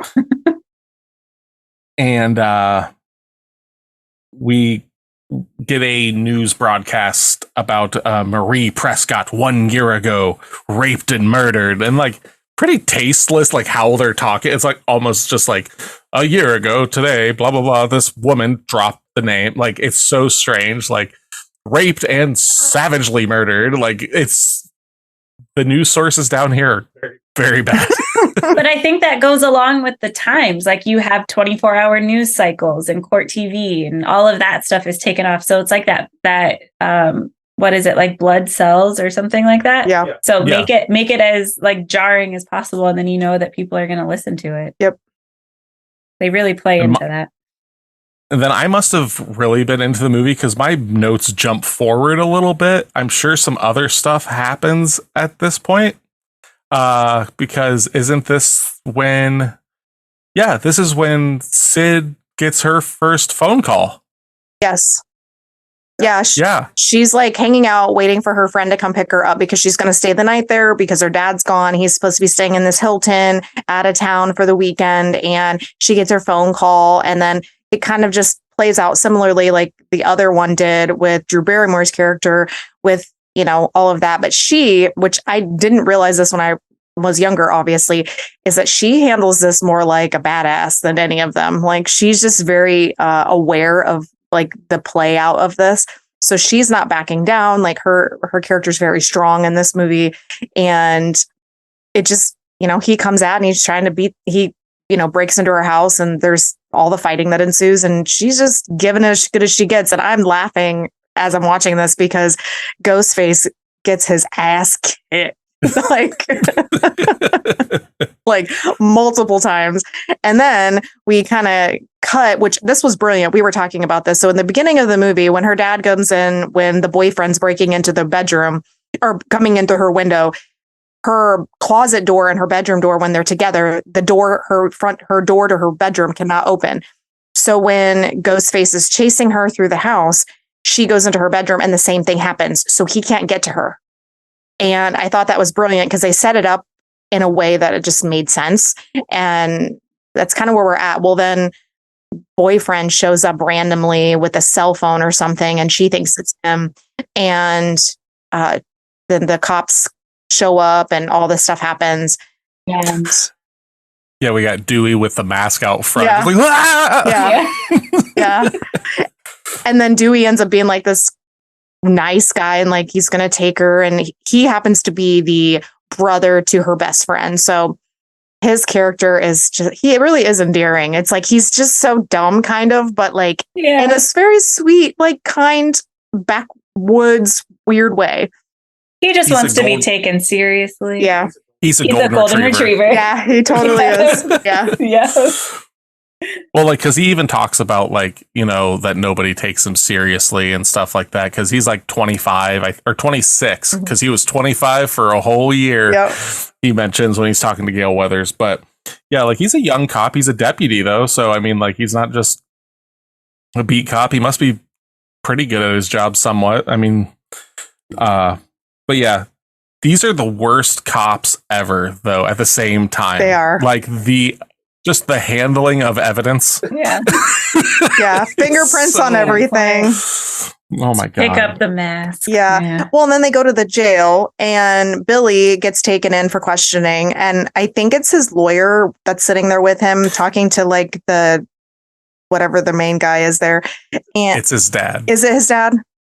Yeah. Okay. I looked it up. Okay. Because it's not very clear, I guess, when you're kind of watching it. But what's messed up is like there's a clear line of sight from Sydney where she's giving her statement to the supposed bad guy. Like nobody does that. Like that's not a thing. Like you don't have the victim sitting there with the guy that assaulted her like as a possibility. Like that's not a thing. Oh, and Billy Loomis is giving the smolder look non-stop. Like just like keeps like looking over his shoulder, pouting. Like it is so egregious. Yep. The Wish version of Johnny Depp kind. Yes. He wishes he were Johnny Depp. Yes. But maybe that's what he's thinking about when he's sending that to her. Yeah. When he's looking at her. Yeah. But like, even to this point, it's like, if they've got the mask and they've got this and the shit's getting beat out of him and all this stuff, it's like, you can run DNA. You could like, there's gotta be fingerprints on something here. Like none of that's, it doesn't matter. Nope. But, at this point, I believe it cuts back to the school and the news anchors and stuff are going wild and everything. And a lady legitimately just yells out to Sydney, "How does it feel to almost be brutally butchered?" One of the reporters says that, or just some random. That's how I'm going to get her to sticks a talk to me. microphone in my face. Well, isn't this the same time that she's walking out and Gail just happens to be there too? And then she like decks her in the face, and it's just so good. And then instead of being hauled off for like assault, Dewey just takes her home and gives her some ice for her fist.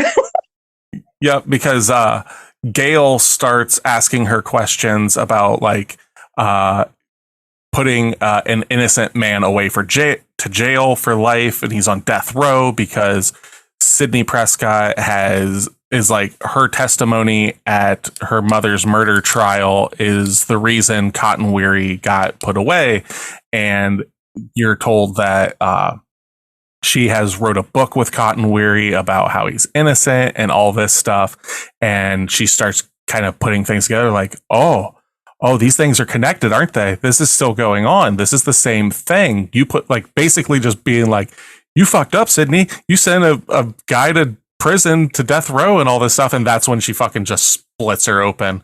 And yeah. But Sydney's like, remind you, her mom was murdered almost exactly a year before this. In like the town, like dropped in the town square or whatever they mentioned.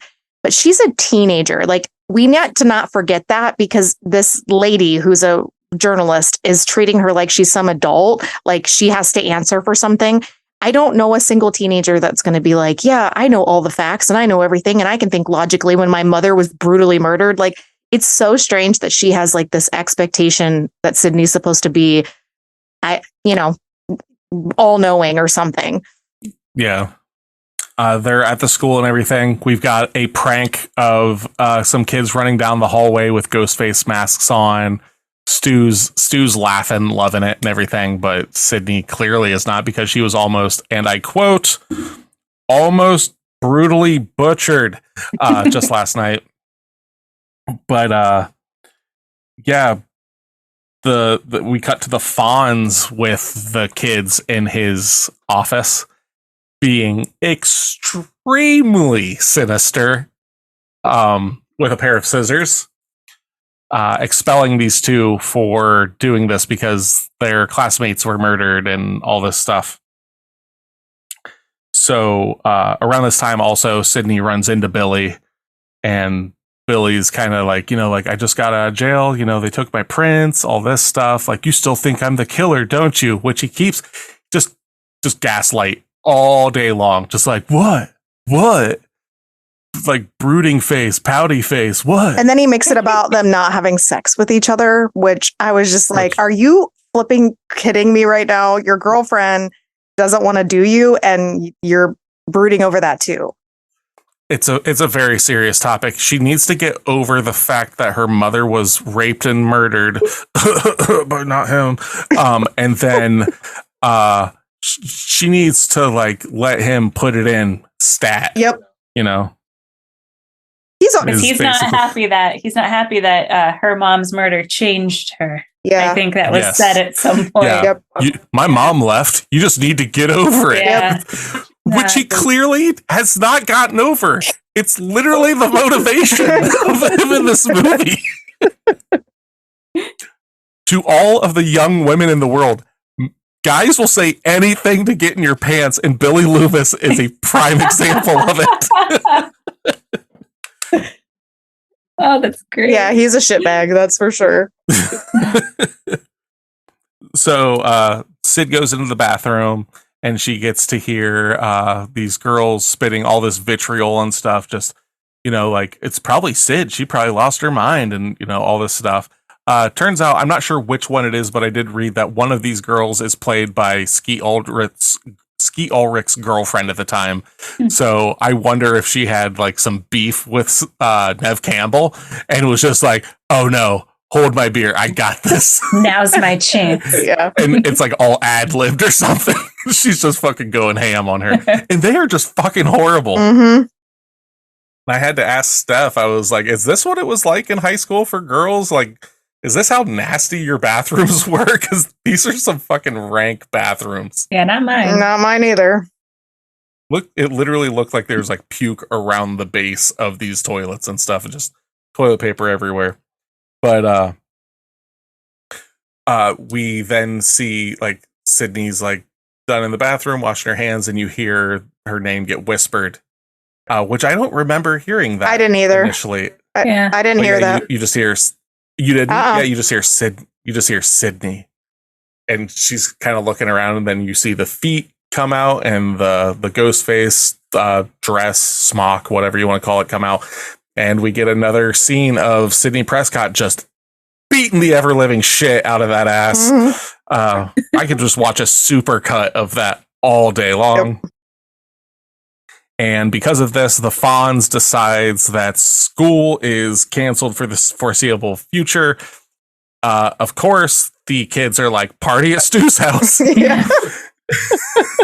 Which, I mean, the party that gets put on at this house gives me flashbacks of being in high school in Ohio, being underage and going and partying and stuff. Like, it wasn't at these houses and stuff, but the feel of it reminds me of that. Like, I was like, so Scream comes out in 96. I was doing this like 4 or 5 years later, and it still had the same feel. So I think they did a really good job of that. This scene, though, the whole party scene, like the final party scene and everything, I guess took 21 days, I believe it is, to shoot. It was super, super, super long. And when they were done with it, they all the cast got shirts that said, "I survived scene 118," because that was the final scene and it took so long to do. That some of them said it was it in itself was a horror film to shoot. Wow. Yeah, that scene took just as long as all of Oculus. Took 3 weeks to make Oculus. Oh my gosh. 3 weeks to make that one scene. Yeah. Damn. Man. Yeah. And so, but go back with the Henry Winkler at the school. That's such a good part. Yeah, go ahead. Oh, okay, fine. So we're at the school and Henry has basically closed everything down. He's the principal and he goes out and he's looking around because does he hear something or something like that? And you don't know much about this character other than he's just the principal. And Nick pointed this out to me yesterday, which I did not know this. So he goes outside and there's a janitor in the hallway that's dressed like Freddy Krueger. And out in the hallway, and there's this janitor who's dressed like Freddy Krueger, and his name is Fred. And Nick said that that's actually Wes Craven. Oh, really? I did not know that. Does he do that? Does he make appearances like Stan Lee does? Not as much as that I know of, but I remember seeing that when I was a kid and making the connection that Fred, and he's got the striped sweater, he even has the hat and everything, and it wasn't until later that I found out it was Wes Craven. But yeah, like it's straight up because he's just like, "What the hell did you say to me?" Because he like the Fonz comes out. Excuse me, the Fonz comes out and he's just like, "Little shits," and that's when you see him and he's just like, "What'd you say to me?" He's like, "Oh, nothing, Fred." I was just like, "Fuck yeah." Yeah, it was cute. Yeah, I noticed the Freddy Krueger, but I never would have guessed that was him. And then poor Mr. Principal goes back into his office and then there's no more Mr. Principal. So yeah, the Fonz jumps his last shark and gets got by Ghostface. We then cut to Randy and Stu in the movie store, which is probably one of my favorite like character scenes in this film, of like just back and forth. And it's basically Randy, played by Jamie Kennedy, who works at the store, talking to Stu, played by Matthew Lillard, about like, you know, if he's got a chance with Sydney, and Billy's there, like kind of looks like maybe flirting with some girls and stuff, and keeps talking about how he thinks he's like, you know, like he's got, you telling me that guy's not a serial killer? Like there's just like all these things that are adding up and everything. I can't believe he's standing in the horror section. That's my favorite part. Yeah. Can you believe the day after your girlfriend is almost brutally butchered, he's just standing there in the horror section? He has no tact. What a monster. But then Stu brings up the fact, he's like, I don't know, maybe you're the killer. And like rightfully so, Randy's like, you know what? I you know, yeah, it makes sense that it'd be me. Like I'm the horror like freak. Like he loves horror films and all this stuff. He's always quoting these things. It makes sense. And like Billy kind of shows up behind him. And just it's I don't know how when I watched this the first time, I did not make these connections that like Billy and Stu are working as a team, because there's so many times where they're teaming up on people just doing this like, yeah, like watch what you're fucking doing kind of stuff. And it's just, I just love this scene. It's because you were 10. Hey, we have to remember that. We were children. I was advanced for my age. But then we find out from I believe it's the police chief, the sheriff, that Neil Prescott's phone is the one that these phone calls that were coming to the houses and stuff are coming from. So Sydney's dad's phone is making the calls. And it's at this time that we kind of realize that Dewey's a moron and Gail is a manipulative bitch, is what I have written in here, because Dewey's just walking around eating ice cream. And I think like the ice cream cone just adds to his sweetness, and like he just wants to be liked. So apparently he can only be liked by his by his younger sister's friends. Basically, Dewey invites her to come like out with him, right? To a teenage party. Hell yeah. That's just weird in itself. Like a cop's hanging out with a bunch of drunken teenagers at a party just to be cool and accepted. And then you've got this like journalist hanging around with them. He pulls the beer from my kid. He's like, hey, aren't you too young for that? And just hands it back. He's like, have a good time. Just be responsible. I'm just like, this dude's getting thrown off the fucking force. But at the...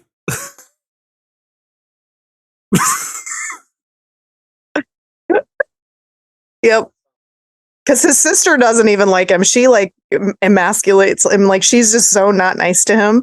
And so I feel bad for him because he gets the shaft from everybody and everybody takes advantage of him. Yeah, and it's at this time that Gail Weathers, a career woman, is just like walking around just like, yeah, I'm Gail Weathers. Yeah, I'm Gail Weathers, bitch. And plants a camera in the living room, to which we then find out that there's like about a 30-second delay to the news truck that it's piping to. And during this time is when we get the iconic scene of Randy like they're watching, I believe it might be Terror Train. It's definitely a Jamie Lee Curtis film. So she was in Halloween, Terror Train, Prom Night, like all of these movies, like year after year after year. It's the reason she's like the original Scream Queen. But the other people don't understand, and he's like, you don't understand, you don't know the rules of horror films, and he breaks it down. Halloween. So rule number 1, no sex. If you have sex, you will die. Rule number 2, no drinking or drugs. If you do these things, you will die. And rule number 3, if you're going somewhere, never ever say, I'll be right back. And Stu just killing it as always. Like, hey, I'm going to get a beer, Randy. You want one? He's like, yeah. He's like, okay, I'll be right back. He goes out the door, and everyone's like, oh. And I just, all these years later, still kills me. We're like 17 years out now, I think. Maybe longer. Oh, definitely longer. Oh my God. Yeah, it's been 2 decades. 26 years. It's been 2 decades since I've seen this movie. So this movie's almost... Time's a flat circle. This movie's almost 30 years old. You're almost 30 years old. That's a great compliment. Thank you. But Dewey's going to investigate that he'd heard that there's a car in the bushes, and Gail goes and follows in tandem. They talk a bit, and they find Neil Prescott's car has been ditched in the bushes after being run off the road by some drunk kids that are leaving the party because they heard that their principal has been murdered and strung up from the goalposts, and they want to see him before they take it down. But 2 of those guys were the 2 kids that got expelled during the in the office, because I noticed that 2 of those 2 guys were at the party. Okay, I didn't notice that. Yeah. The guys that left the party to go see him were the guys that got expelled? Yes. 2 of the guys were, yeah. So, let's see here.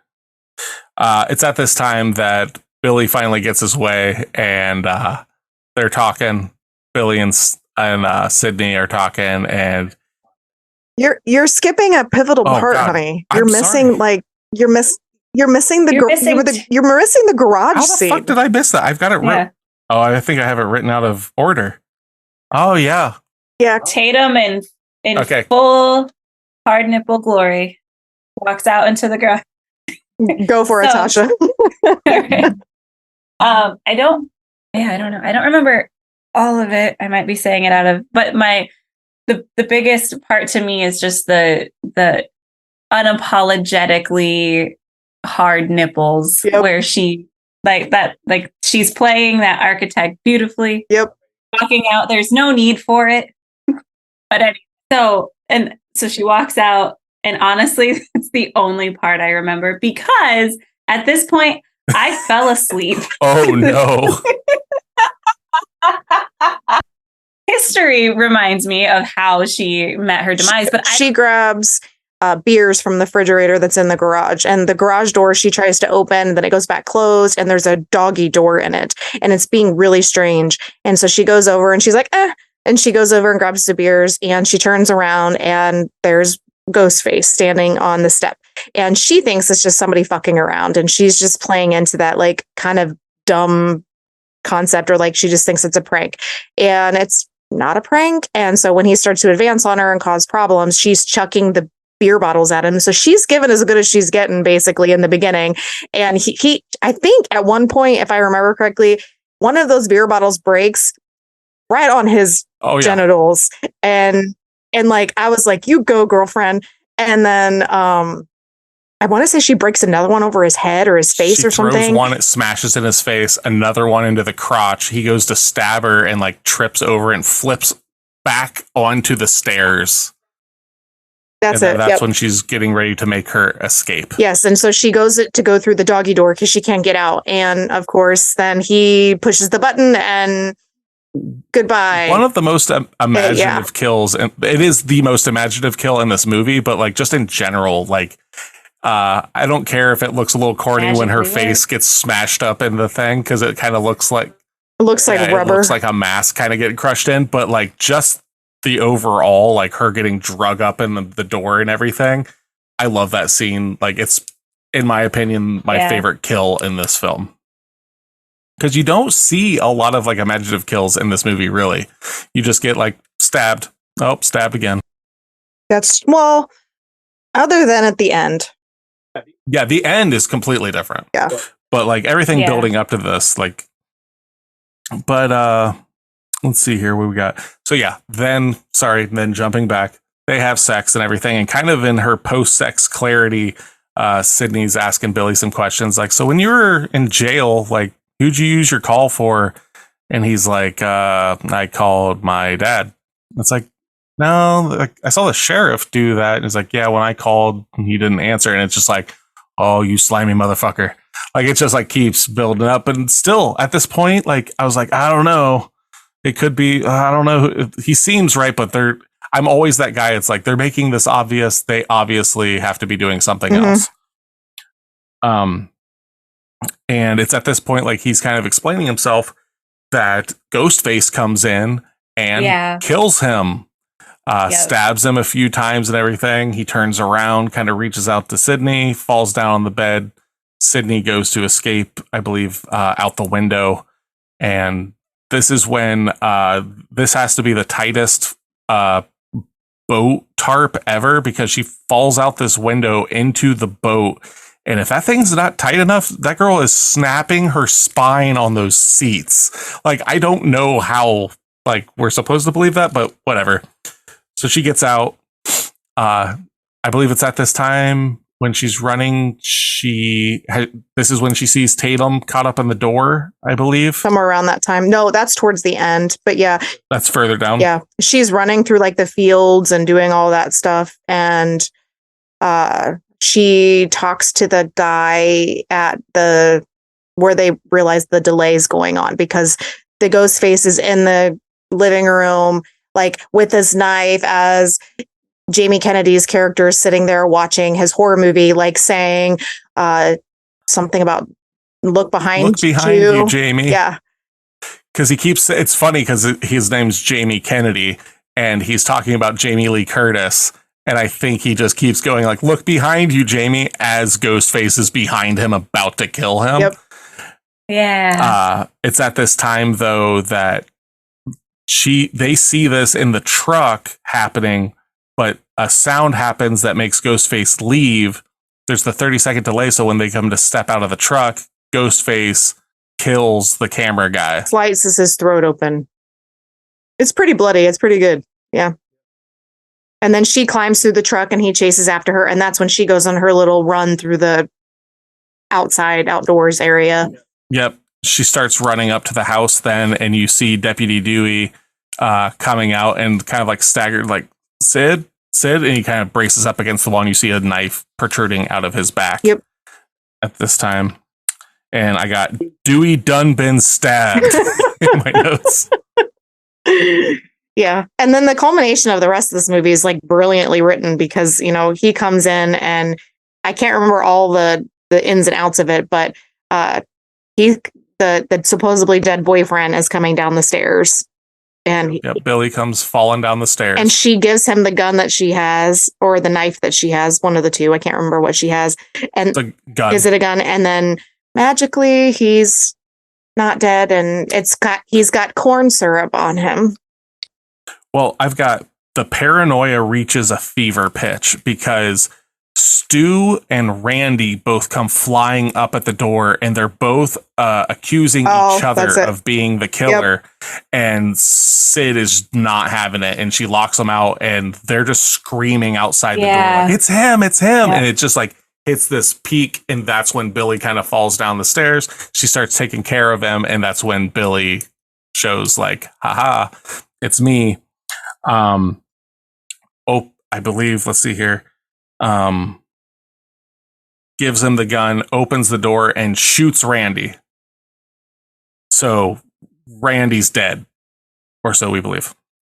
And then that's when we find out that in a huge twist, as it were, we're not dealing with one killer, we're dealing with two. Stu and Billy show their cards that they have been the ones perpetrating all of this. And Stu just has some amazing lines through this entire thing. He's like, watch a few movies, take a few notes. It was fun. Like, just like all sorts of like a cartoon character almost. Yeah, he's awesome. Yeah. And the fact that he got cast, because this is what I was going to mention earlier. He's my favorite character in this movie. He got cast because he was with like a friend of his or a girlfriend of his that was trying out for a movie. And the casting director for this movie saw him and was like, hey, would you like to try and read for this? You kind of look the part and everything. And his energy and everything. And a lot of like, I guess he ad-libbed a lot of things because Williamson said that this character was like horribly underwritten. And so Matthew Lillard like really is the reason for this character being the Stu that we all sadly know and love. Yeah, he's an awesome character. Like his comedic role in this is just perfection. It's awesome.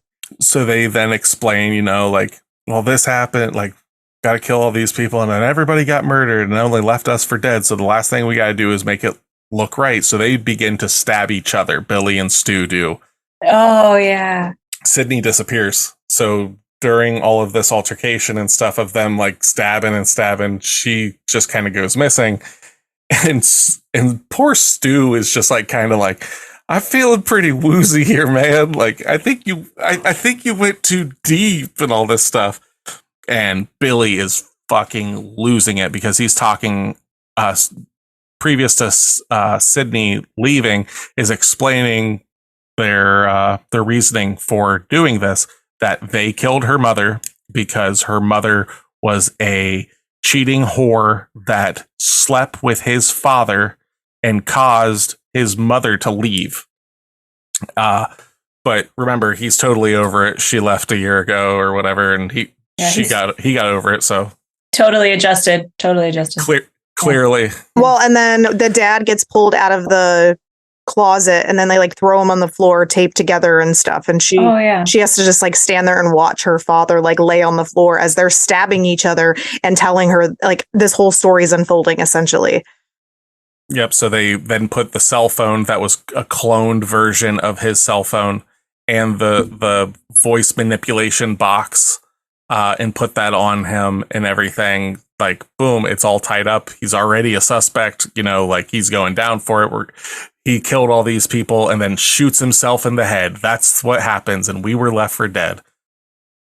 Sydney goes missing. Gail shows up after driving a van with blood all over it, all over the place. Like, she just has her own little off-road adventure for a little bit.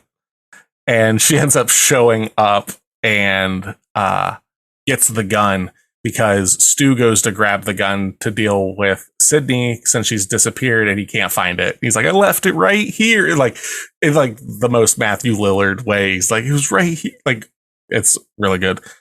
And now the roles have kind of reversed. So the gun's missing, Sydney's gone, and they start hunting her down, trying to find her. Sydney comes out of the closet dressed as Ghostface, stabs Billy a couple times in the chest with an umbrella, and Gail gets ready to shoot, but it's not working. Billy overpowers her, knocks her out, gets ready to shoot her, and explains that like the gun works better when the safety's off. Then Sydney, I believe, is gone again, makes a phone call and starts playing the role of like the killer kind of thing. And Billy's getting all pissed, and Stu's on the phone now and is basically talking about like, you know, like everybody's going to find out. And Stu's like, are you going to tell my mom and dad's like, yeah, they're going to find out. And he's like, my mom and dad are going to be so mad at me. And like his reasoning for this is like, well, why'd you do it or whatever? He's like, peer pressure. I'm far too sensitive. But Stu tries to kill. Yeah. Like this whole thing, Stu is just like one-liner after one-liner. Like, you cut me too deep. I think I'm dying. Like everything he says, no matter how tragic, it's just good. But Stu goes to try and take care of Sydney. He then gets like kind of judo tossed, if I remember, down, TV knocked on his head, and he is electrocuted. Dunzo for him. Solid kill. Yep.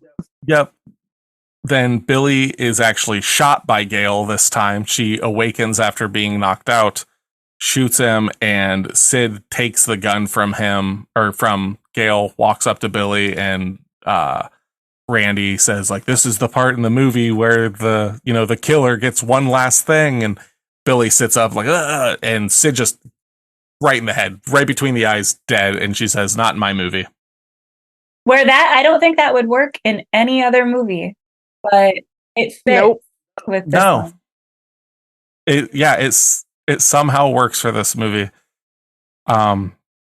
We cut to like the camera panning out and everything. We hear like Gail is breaking the story of, you know, what has happened here and everything. And then we roll credits. That is the gist of the movie for the most part, no matter how many things I missed and then we had to go back on. That's it. You've seen it. It all kind of rolls together, so it's easy to get things confused. And then the other thing I liked about this movie is that the ghost face, the real name of that costume, is called Father Death. That's the name of the costume that they have to buy in order to dress up as it. So I was like, that's kind of funny because you see like a packaging of it somewhere and it says that. And I was like, that's really clever. They say Dewey in the movie says that like it's hard to track this suit because it's sold at every 5 and dime store. After the release of this movie, this has become, to this date, I believe, the highest selling Halloween costume, like, period. Well, do you remember those years? Like after we all watched this when we were probably too young to watch this, and like every Halloween, all the kids at school wear this, and I was just like, "This is crazy!" Yeah. Two kids in school, all 500 of them are wearing it. Like there were more of these costumes than there were kids. Yeah, it was crazy. But Yeah, so let's go around and give our ratings on Scream. So out of out of 10 Rose McGowan nipples.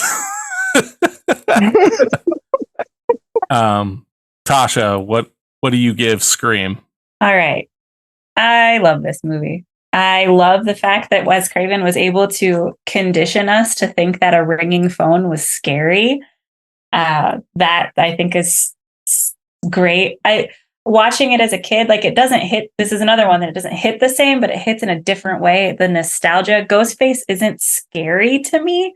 It's comical when he's running through, and knowing that this movie has like hyperbole and has like self-awareness and all of that. It's done beautifully, kind of like how you guys talked about Trick or Treat. I see this movie as my Trick or Treat because of all of the rules that they're trying to follow and then they break. And, you know, the like I mentioned, the archetypes earlier, it's so beautifully spelled out. I'm giving this movie a 9. I've watched it multiple times. We watched it just a couple months ago, which is probably why I fell asleep the other night watching it. But this one's a good one. It's on rotation. Yeah. Nice. Steph, Yeah, what do you give it? Oh, okay. Rose McGowan's 9 nipples. Rose Okay. McGowan's. Yeah. Okay. So again, I hadn't seen this movie in 20 years, so I know it hit different when I was a kid. I had to leave all the lights on. I was afraid to go to sleep. Like, I am not a slasher film person. That's just not my jam. I mean, I do like a little Texas Chainsaw Massacre, but other than that, most of those movies don't hit for me. But this movie is brilliant, like in a way that most horror movies are not brilliant. And like what Tasha was saying, I think Trick or Treat is my favorite horror movie overall, just because it's built so beautifully and just the creativity of it. But this hits right up there with it only because it's built the way that it's built. And it's because it's self-aware, like she said. And it still holds up to its hype and its creativity almost 30 years later. I mean, that's saying something. And I'm going to say that I will give this movie an 8. And that's really high for me. So I ate Rose McGowan's nipples. That's what I'm rating. You ate them? Oh my God. I ate them. Yeah. Like I said, this is my favorite slasher. Not to beat a dead horse, basically the same thing that you girls said. It's masterfully done and everything. I also am not the biggest slasher fan. I like them and everything, like, but that's not my go-to. But that being said, this movie has so many good things. Even like its falters are completely excusable. Like the soundtrack during the movie, like Nick Cave and the Bad Seeds, like the Red Right Hand song and everything is, boom, dun, dun, dun, dun. It totally has this vibe and everything going with it. Yeah. It's good. I'm splitting the difference between the both of you. I am giving this movie 8.5 Rose McGowan nipples out of 10. I don't think that there's a straight slasher that I like more. This is really good. I was like, does it go to 9? It's better than an 8, so it sits there snugly in the middle. Yeah, it's really good. And the cast is just incredible. Like the star-studded, and a lot of them, like we'd said, they're not even like super famous at this point. Like a lot of them haven't really had a lot of screen time, other than like Drew Barrymore at this point, really, other than the Fonz, because the Fonz is the Fonz. But I really like that about this, because then everybody in this movie, for the most part, other than Skeet Ulrich's character, goes on to then make a lot more movies and have a lot more, notoriety and stuff in their films. And Matthew Lillard has always been just really funny. So I don't know. Yeah, it's like great. Nev Campbell is in the new Twisted Metal show. Like we're pretty. Yeah, I forgot about that. Yeah, she is. We just like started watching that out of nowhere a couple months ago. Like when it first started, we binged it over the weekend, and it was just like, oh shit, Nev Campbell's still out here pumping out the jams. Yeah, yeah. Skeet Ulrich is just basically the guy from Scream. Yeah, seems like yeah. Yep. So, what's your your teacher's grade for Scream there, Tasha. Figured out what I was doing wrong, and we have a proper percentage this time. All right. 85. Which 85, which I think is our highest rating. Yeah. By far. Absolutely. This is the only movie we've agreed on. Yes. This is Took definitely the words right out of my mouth. this is definitely the Trio of Terror approved. Well, I was surprised, Tasha, because you're not a big gore fan, and I know this movie isn't gratuitous in its gore, but there are entrails and some scenes that are a little more bloody than others. So I was curious to see if that was going to bother you in this, or if it was just kind of going along with the theme of this the movie. This is Scream. It can't do wrong. Even the new one is good, but it's good because it harkens back to the original. In this, there's the music was forgettable to me. I remember that song, but I couldn't place where it was. But yeah, and this is where had I known going into Trick or Treat that it was supposed to be tongue in cheek, I probably would have liked it more. I knew that going into Scream, so all of that was just added to the makeup of the movie. So I think going in now, if there are any movies I at least need to that I don't know, I at least need to know the category it falls into, so then I know what to expect. Yeah. So yeah, it's our end all scoring is over 10% higher than any other film that we've reviewed. Wow. It's exponentially higher. So this is a game club. I forgot to mention that at the top, but our movie game club. What the hell is wrong with me? Take two. Because we have a lot of board games. We have a lot of board games. So at the end of this episode, we are telling you what we are getting ready to watch so you can watch it before you listen to us. So our next movie that we are watching, be prepared to watch The Witch from I believe it's 2014, maybe somewhere in there. So we will be watching The Witch, of which we will be talking about. So thank you for listening to Pod of the Dead. I am Nicholas. I am Natasha. I am Stephanie. And come back and listen to us next week. Or else. Bye.